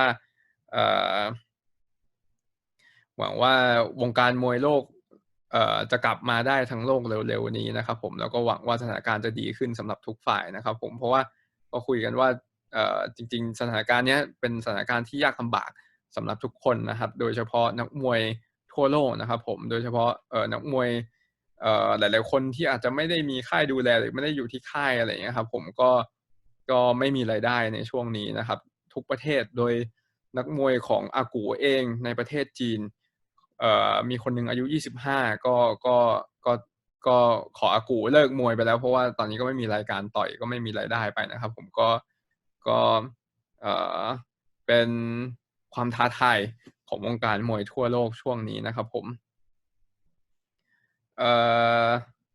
คุณจตุพลนะครับถามว่าเห็นพูดถึงอำนาจอยู่ช่วงหนึ่งไม่ทราบว่ามีอะไรเกี่ยวกับอำนาจครับก็มีอยู่ช่วงหนึ่งนะครับผมก็คุยกันถึงไฟต์ต่อไปของพี่แหลมศรีสะเกษนะครับผมว่าจะเจอกับพี่อำนาจเนี่ยคิดว่าเป็นยังไงใช่ไหมครับผมก็มีการอธิบายว่าไฟต์เนี่ยทางคุณเควินก็บอกว่าไฟต์นี้น่าจะเป็นไฟต์ที่น่าติดตามมากๆนะครับผมสำหรับแฟนมวยต่างประเทศโดยเฉพาะว่าถ้าเราสามารถกลับมาจัดได้ก่อนประเทศอื่นเนี่ยก็อาจจะได้รับความสนใจจากแฟนมวยทั่วโลกโดยเฉพาะตัวเขาที่เป็นสมาชิกใน WBC สภามวยโลกเนี่ยเขาก็ได้ติดต่อกับแฟนมวยแล้วก็คนในวงการมวยทั่วโลกนะครับผมอยู่แทบทุกวันนะครับผมแล้วก็คนวงการมวยทั่วโลกเนี่ยก็ถามมาอยู่เรื่อยๆว่าศรีสะเกษเป็นยังไงไฟล์นี้จะต่อยกับอำนาจไหมอะไรครับผมก็เป็นฟีดแบ็กมานะครับผมก็เป็นข้อมูลมาว่าจริงๆแฟนมวยทั่วโลกเนี่ยค่อนข้างสนใจ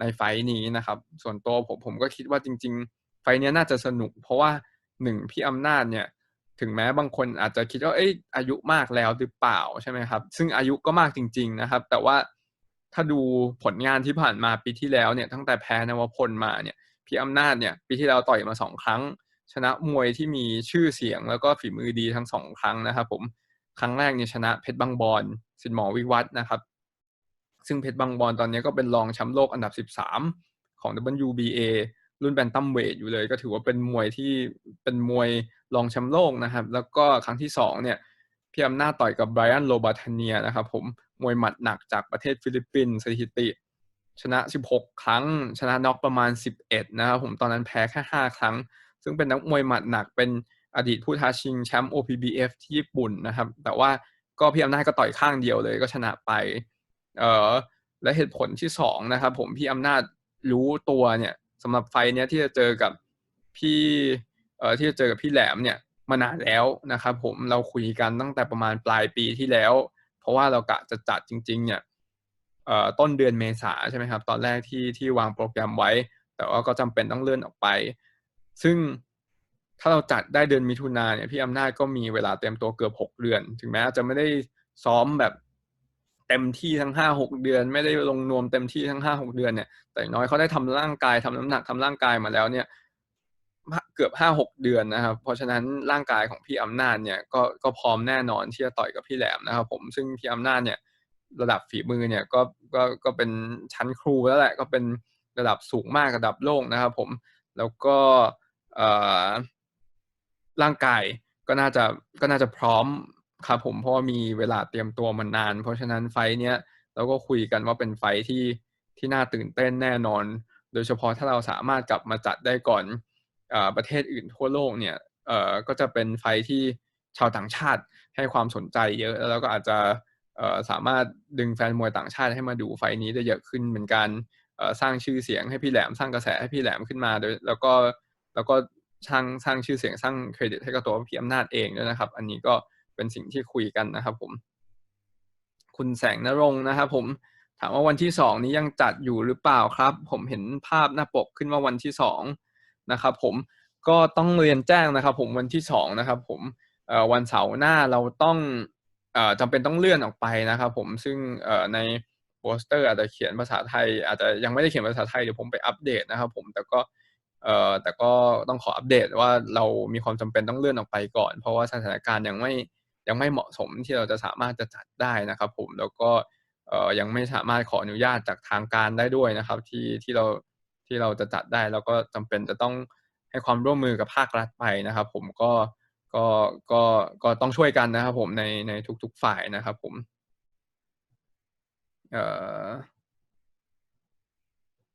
คุณโบ๊ทนะครับถามว่าไฟต์ต่อไปของชายน้อยเจอกับใครครับยังไม่ทราบครับผมถ้าเรียนตรงๆจริงๆไฟต์ที่แล้วของชายน้อยเนี่ยเดือนมีนาคมที่จะต่อยเนี่ยต้องต่อยกับนักมวยฟิลิปปินส์ที่เป็นอดีตผู้ท้าชิงแชมป์โลกนะครับอย่างไรอันเรย์พอนเทลัสนะครับผมมวยชั้นดีของฟิลิปปินส์เนี่ยแต่ว่าเราติดต่อมาเรียบร้อยแล้วซื้อตั๋วเครื่องบินมาแล้วให้ไรอันเรย์พอนเทลัสบินมาอยู่ประเทศไทยแล้วแต่ว่าณเวลานั้นก่อนในสัปดาห์ที่จะเกิดขึ้นที่จะจัดเนี่ยจำนวนผู้ติดเชื้อโควิดมีมากขึ้นพอดีนะครับผมช่วงนั้นทำให้เรากับทาง Workpoint ต้องร่วมกันตัดสินใจว่าต้องมีมาตรการรักษาความปลอดภัยของบุคลากรของเรานะครับผมแล้วของ Workpoint เนี่ยเราก็เลยวันนั้นเราต้องจัดรายการแบบปิดใช่ไหมครับแล้วเราก็ต้องไม่ให้คนที่ไปเมืองนอกมาเนี่ยเกิน14วันเข้าสนามเพราะฉะนั้นวันนั้นเนี่ยไลอันเลย์พอนเทลัสก็ไม่สามารถเข้าสนามได้เราก็จำเป็นจะต้องเปลี่ยนคู่ชกมาเป็นคนไทยชื่อชาติพยัคฆ์นะครับซึ่งถ้ากลับมาจัดได้เมื่อไหร่เนี่ยเราก็ต้องมาดูอีกทีว่าเราจะสามารถหาคู่ชกคนไหนให้มาต่อยกับชายน้อยได้นะครับผมแต่หนึ่งในตัวเลือกก็คือไลอันเรย์พอนเทลัสนะครับผมเพราะว่าก็คลาดกันไปคราวที่แล้วนะครับแต่ว่าก็ต้องดูว่าเราจะสามารถนำนักมวยฟิลิปปินส์มาต่อยประเทศเราได้เมื่อไหร่นะครับเพราะว่าประเทศฟิลิปปินส์เองรู้สึกช่วงนี้ก็มีการแพร่ระบาดหนักเหมือนกันเราก็ต้องจำเป็นที่จะดูถึงความปลอดภัยของของ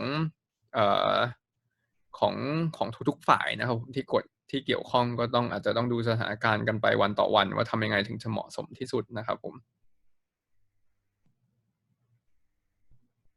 คุณเอกราชนะครับผมบอกว่าคู่พี่อำนาจเจอพี่แหลมน่าจะมีเข็มขัดแชมป์ WBC เอเชียเดิมพันด้วยน่าจะสนุกนะครับครับผมต้องเรียนอย่างนี้ครับคือพี่แหลมเนี่ยตอนนี้เป็นผู้ท้าชิงไฟต์บังคับของเอสตราดาแล้วคือเราได้ชิงแน่นอนหลังจากที่เอสตราดาต่อยอีกไฟต์หนึ่งแล้วพี่แหลมจะต้องได้ต่อยกับเอสตราดาแน่นอนนะครับผมตอนนี้เรายืนพื้นแล้วว่ายังไงพี่แหลมก็ต้องได้ชิงกับเอสตราดาเพราะฉะนั้นศักดิ์ศรีของพี่แหลมเนี่ยอยู่สูงกว่าแชมป์ทุกเส้นยกเว้นแชมป์โลกคือตอนนี้เรากำลังจะได้ชิงแชมป์โลกโดยเป็นผู้ท้าชิงไฟบังคับแล้วเพราะฉะนั้นศักดิ์ศรีของพี่แหลมเนี่ยเหนือกว่าแชมป์ย่อยทุกเส้นในรุ่นอยู่แล้วใช่ไหมครับเพราะฉะนั้นผมในส่วนตัวในความคิดของผมนะครับในฐานะโปรโมเตอร์แล้วก็ของทีมงานเนี่ยคิดว่าจริงๆ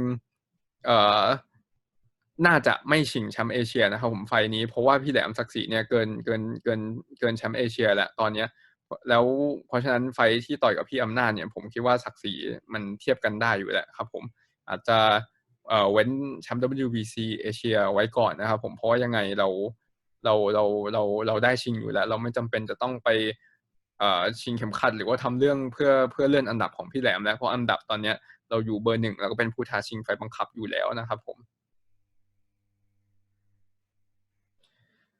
คุณแสงนรงค์ครับถามว่าถ้าชายน้อยเจอโตโมกิคาเมดะพอจะทำได้ไหมครับถ้าเหตุการณ์ปกติแล้วครับก็น่าสนใจมากๆนะครับผมว่าน่าสนุกมากถ้าชายน้อยเจอโตโมกิคาเมดะนะครับแต่ว่าไม่แน่ก็ต้องติดต่อดูนะครับผมเพราะว่าโตโมกิคาเมดะโดยเฉพาะคาเมดะเองเขาก็มีแบ็คใหญ่นะครับผมเป็นมีโปรโมชั่นของเขาแล้วก็ไม่แน่ใจว่าตอนนี้อเมริกาเขาอยู่กับใครนะครับผมเขาก็คงไม่ยอมมาประเทศไทย ง่ายๆนะครับผมก็น่าสนใจมากครับแต่ว่าเดี๋ยวต้องลองคุยดูนะครับผมเดี๋ยวผมขอเล่าที่คุยกับทางคุณอากูและคุณเควินต่ออีกนิดนึงนะครับผมแล้วเดี๋ยวขออนุญาตมาตอบคำถามนะครับผมก็มีคำถามตอนช่วงปลายนะครับผมก็คุยกันว่านักมวยที่แต่ละคนชอบมากที่สุดคือใครนะครับโดยอากูก็บอกว่าตัวเขาเนี่ยชอบโรเบร์โตดูรันนะครับผมเพราะว่าเป็นนักมวยที่ขึ้นมาจากรุ่นเล็กนะครับผมเป็นนักมวยที่มีความจริงใจแล้วก็เป็นมิตรกับแฟนมวยมากๆนะครับผมร้องเพลงเก่งแล้วแบบเวลาเขาไปเจอแต่ละทีเนี่ยก็เป็นคนที่ไม่ถือตัวนะครับผมแล้วก็ถ่ายรูปแล้วก็พูดคุยกับแฟนมวยทุกคนนะครับอย่างเป็นกันเองนะครับผมแล้วก็เป็นนักมวยที่มีจิตใจนักสู้นะครับขึ้นมาตั้งแต่รุ่นเล็กๆนะครับผมเป็นแชมป์เนี่ยตั้งแต่รุ่น135แล้วก็ขึ้นมา147ก็ต่อกรกับนักมวยอย่างชูการ์เรียวนาเจอกับมาวินแฮกเลอร์ครับต่อยอย่างสนุกครับถึงแม้ว่าไฟที่2ที่ต่อยกับเรียวนาเนี่ยเรียวนาจะออกมาเหมือนมีลูกเล่นมากเกินไปจนโรเบร์โตดูรันเหมือนเลิกแบบเดินออกมาจากเวทีไม่ยอมต่อยนะครับผมซึ่งหลายคนก็อาจจะคิดว่าดูรันทำไมทำอย่างนี้อะไรอย่างนี้ใช่ไหมครับทำไมถึงเลิกต่อยกลางคันยอมแพ้กลางคันนะครับผมแต่ว่าตัวอากูเองเขาก็บอกว่าเขาเข้าใจโรเบร์โตดูรันว่าเหมือนโรเบร์โตดูรันมีความเป็นนักสู้ที่แท้จริงนะครับผมพอขึ้นมาต่อยกับชูการ์เรียวนาทำเป็นเล่นมากอะไรเงี้ยครับผมเขาก็เข้าใจว่าโรเบร์โตดูรันก็ไม่อยากต่อยต่ออะไรเงี้ยครับผมซึ่งก็เป็นเป็นความคิดเห็นนะครับผมเป็นความคิดเห็นเป็นทัศนะของอากูนะครับผมก็ไม่แน่ใจว่าแฟนๆเรียวหนาจะว่าไงนะครับผมแต่อันนั้นก็เป็นคู่มวยที่ต่อยกันตอนผมยังเด็กมากนะครับผมก็ได้กลับไปดูวิดีโอแต่ว่าก็ไม่ได้อยู่ช่วงนั้นจริงๆนะครับผมก็ไม่แน่ใจเหมือนกันว่าหลายๆท่านจะเห็นว่ายังไงนะครับผมส่วนคุณเควินชอบเวนมัคคารัสนะครับผมของไอร์แลนด์นะครับผมเป็นอดีตแชมป์ WBC รุ่นแบนตัมเวทนะครับผมแล้วก็อีกคนหนึ่งที่เขาชอบเนี่ยคือเกนนาดีกอลอฟกินนะครับ 3G แล้วเขาก็เคยเห็น 3G มาต่อยตั้งแต่มาต่อยที่ประเทศไทยนะครับผมหลายปีที่แล้วประมาณปี2003หรือ2006เนี่ยครับตอนนั้น 3G เกนนาดีกอลอฟกินเนี่ยมาต่อยมวยสมัครเล่นชิงแชมป์โลกในประเทศไทยต่อยที่สนามกีฬาแห่งชาติน่าจะนี้มีบุตรนะครับผมก็ไม่ได้ถามตรงๆนะครับผมว่าที่ไหนโดยไฟนั้นกลอฟกินก็ต่อยกับนักมวยมีชื่อหลายคนนะครับผมรู้สึกตอนหลังจะไปชนะบูเต้ด้วยนะครับก็เป็นไฟสร้างชื่อของ 3G ในวงการมวยสมัครเล่นเนี่ยเกิดขึ้นที่ประเทศไทยเองนี่นะครับผมก็เพิ่งทราบนะครับช่วงนั้นผมก็ไม่ทราบเลยว่า 3G เนี่ยเคยมาต่อยในประเทศไทยด้วยนะครับ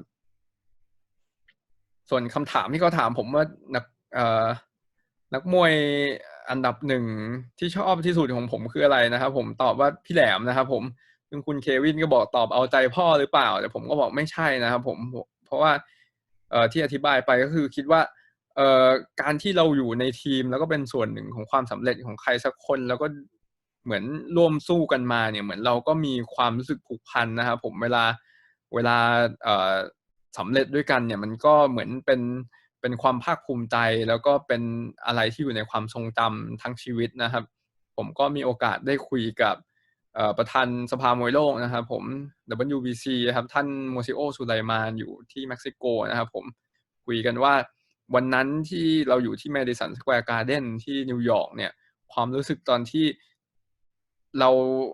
พี่แหลมได้ไปต่อยกับโรมันกอนซาเลสซึ่งณวันนั้นเนี่ยเป็นเบอร์1 ปอนด์ต่อปอนด์ที่สนามเมกะของโลกอย่าง Madison Square Garden เนี่ยแล้วก็อยู่ท่ามกลางคนเป็นหมื่นๆเนี่ยแล้วก็ไมเคิลบัฟเฟอร์ประกาศว่าแอนเดอร์นิวเนี่ยมันเป็นความรู้สึกที่ไม่สามารถทดแทนได้ด้วยสิ่งไหนในโลกนี้เลยสำหรับผมนะผมว่าไม่มีความสำเร็จไหนที่หรือไม่มีโมเมนต์หรือว่าไม่มีเหตุการณ์ไหนแล้วที่จะสามารถให้ความรู้สึกแบบสะใจสุดยอดดีใจขนาดนั้นได้นะครับผมในชีวิตนี้ซึ่งวันนั้นทุกคนก็ร้องไห้กันหมดเลยเพราะฉะนั้นมันรู้สึกเป็นความผูกพันเป็นความภูมิใจร่วมกันของทุกคนนะครับผมซึ่งผมบอกว่า ถึงแม้อาจจะมีนักมวยชื่อดังในประวัติศาสตร์ทั่วโลกมากมายนะครับผมอย่างมูฮัมหมัดอาลีอย่างแมนนี่ปาเกียวที่ยิ่งใหญ่ขนาดไหนเนี่ยแต่สำหรับผมเนี่ยความผูกพันและความภาคภูมิใจอันนี้ยังไงผมก็ต้องยกให้พี่แหลมเป็นนักมวยเบอร์หนึ่งในใจ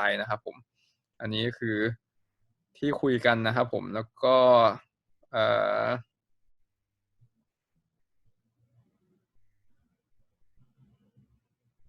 ประมาณนี้ครับก็อาจจะขาดตกบกพร่องไปบ้างนะครับผมใครมีคำถามอะไรว่าคุยเรื่องอะไรกันก็ถามมาได้นะครับต้องขอโทษทีพอดีผมคุยไปก็อาจจะจดไม่ครบทุกอย่างนะครับแล้วก็มีถามกันว่าแล้วคู่มวยที่รอจะดูมากที่สุดนะครับของโลกที่เราอยากดูหลังจากที่เรื่องของไวรัสเนี่ยจบลงแล้วคือคู่ไหนนะครับผมอากูก็ส่วนอากูก็อยากจะดูคู่Triple Gนะครับผม 3G เจอคาเนโลนะครับผมเพราะว่าน่าจะเป็นคู่ที่สนุกนะครับผมส่วนคุณเควินนะครับผมอยากดูคู่แรกนะครับโลมาเชนโกเจอกับทีโอโฟโมโลเปสนะครับผมเพราะว่าโลเปสเนี่ยก็เป็นนักมวย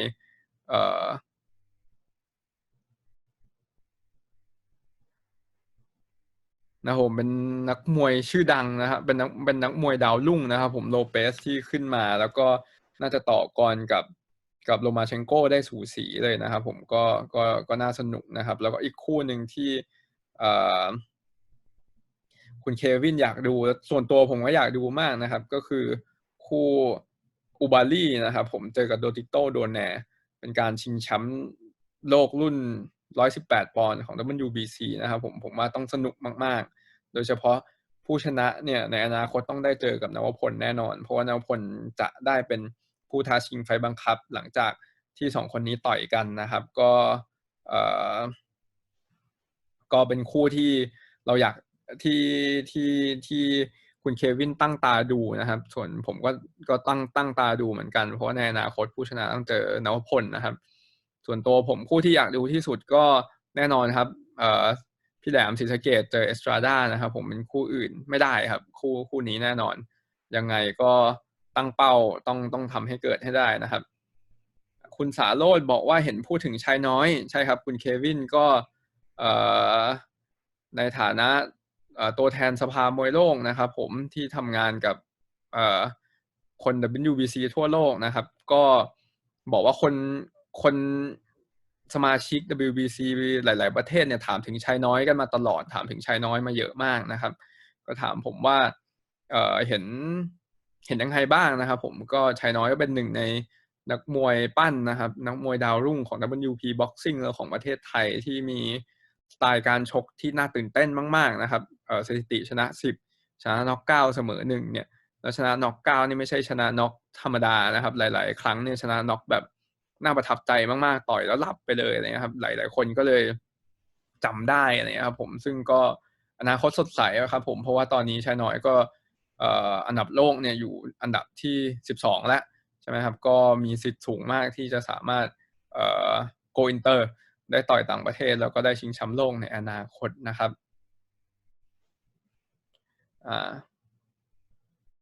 แล้วก็คุยถึงอะไรอีกนะครับขอนึกก่อนครับ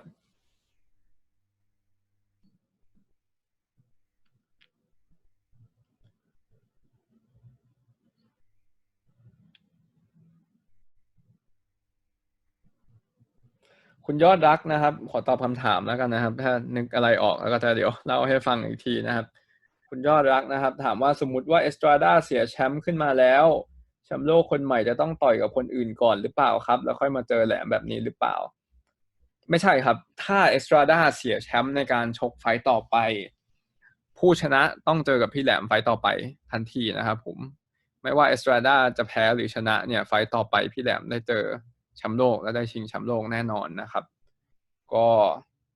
ก็ไม่ต้องห่วงนะครับไม่ว่าเอสตราด้าชนะหรือแพ้เนี่ยพี่แหลมได้ชิงแชมป์โลกแน่นอนนะครับคุณนนท์นะครับในรุ่นซูเปอร์ฟลายเวทมีนักชกคนไหนเคยเป็นแชมป์โลก3สมัยบ้างไหมครับ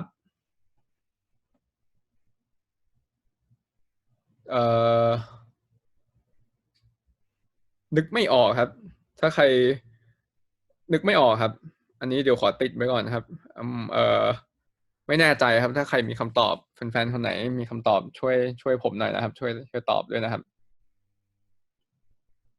อ่ะคุณนัทนะครับภาค3แหลมเอสตราดาผมรอชมครับเอสตราดาคงชกวงนอกแน่นอนครับผมรอชมเหมือนกันครับแล้วก็ต้องดูว่าเอสตราดาจะมาสไตล์ไหนนะครับแต่ว่าดูจาก2ไฟท์ที่ผ่านมาส่วนใหญ่เขาก็จะชกวงนอกนะครับก็เป็นสไตล์ที่เขาถนัดนะครับผม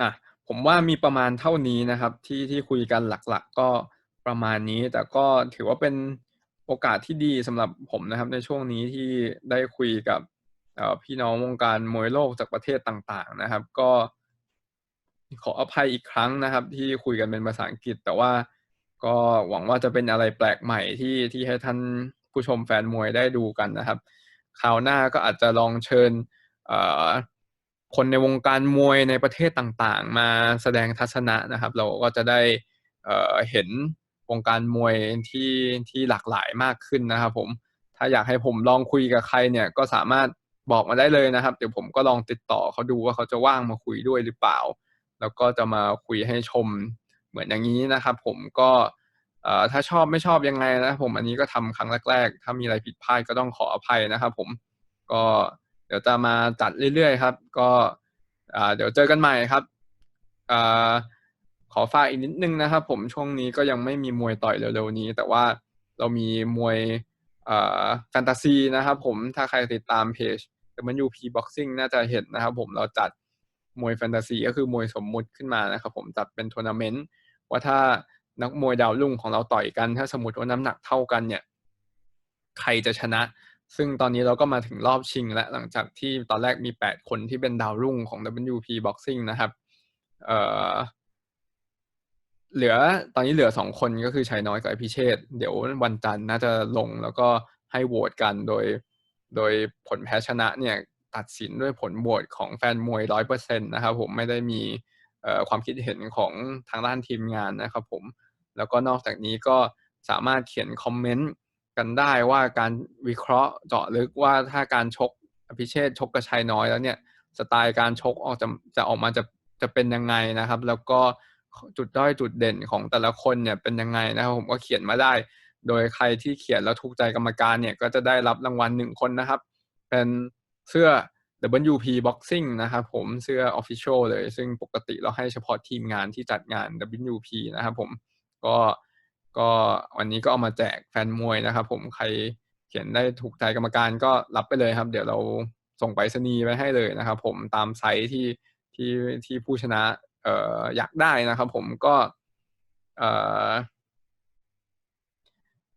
ครับผมก็ตามนั้นครับตอบนิดนึงครับคุณบ่าวสวัสดิ์นะครับเอลลี่ปีเก้าคู่ชกเขาทรายครับเคยเป็นแชมป์โลก IBF รุ่นซูเปอร์ฟลายเวท3 สมัยถ้าเกิดผมจำไม่ผิดครับขอบคุณครับผมคุณคันที่ลาวนะครับผมตอนถ่ายรูปหลังแถลงข่าวอยากให้เปลี่ยนนักมวยจากนั่งย่อเป็นยืนบ้างนะครับเพื่อความสง่างามและสวมเสื้อด้วย WP Boxing นักมวยยืนทุกคนครับไม่เคยมีไม่ตั้งแต่คราวแรกเลยครับผมเราก็อยากทำให้อินเตอร์นะครับผมเราก็ไม่ได้ให้นักมวยนั่งย่อนะครับผมสำหรับ WP Boxing นะครับก็ลองติดตามได้ครับแล้วก็อาจจะติดตามภาพเก่าๆก็ได้ครับผมตอนชั่งน้ำหนักนะครับก็มีการให้ยืนจ้องหน้ากันนะครับผมถ่ายรูปกันแล้วก็ไม่ได้ให้ย่อเข่านะครับผมก็ถือว่าเป็นความเห็นที่เราได้จากแฟนมวยนะครับผมนั่นแหละที่เรานำมาปรับปรุงนะครับผมก็ฝากติดตามด้วยครับผมก็อย่างนี้วันนี้ก็อยู่ด้วยกันนานเลยนะครับก็ขอบพระคุณมากนะครับผม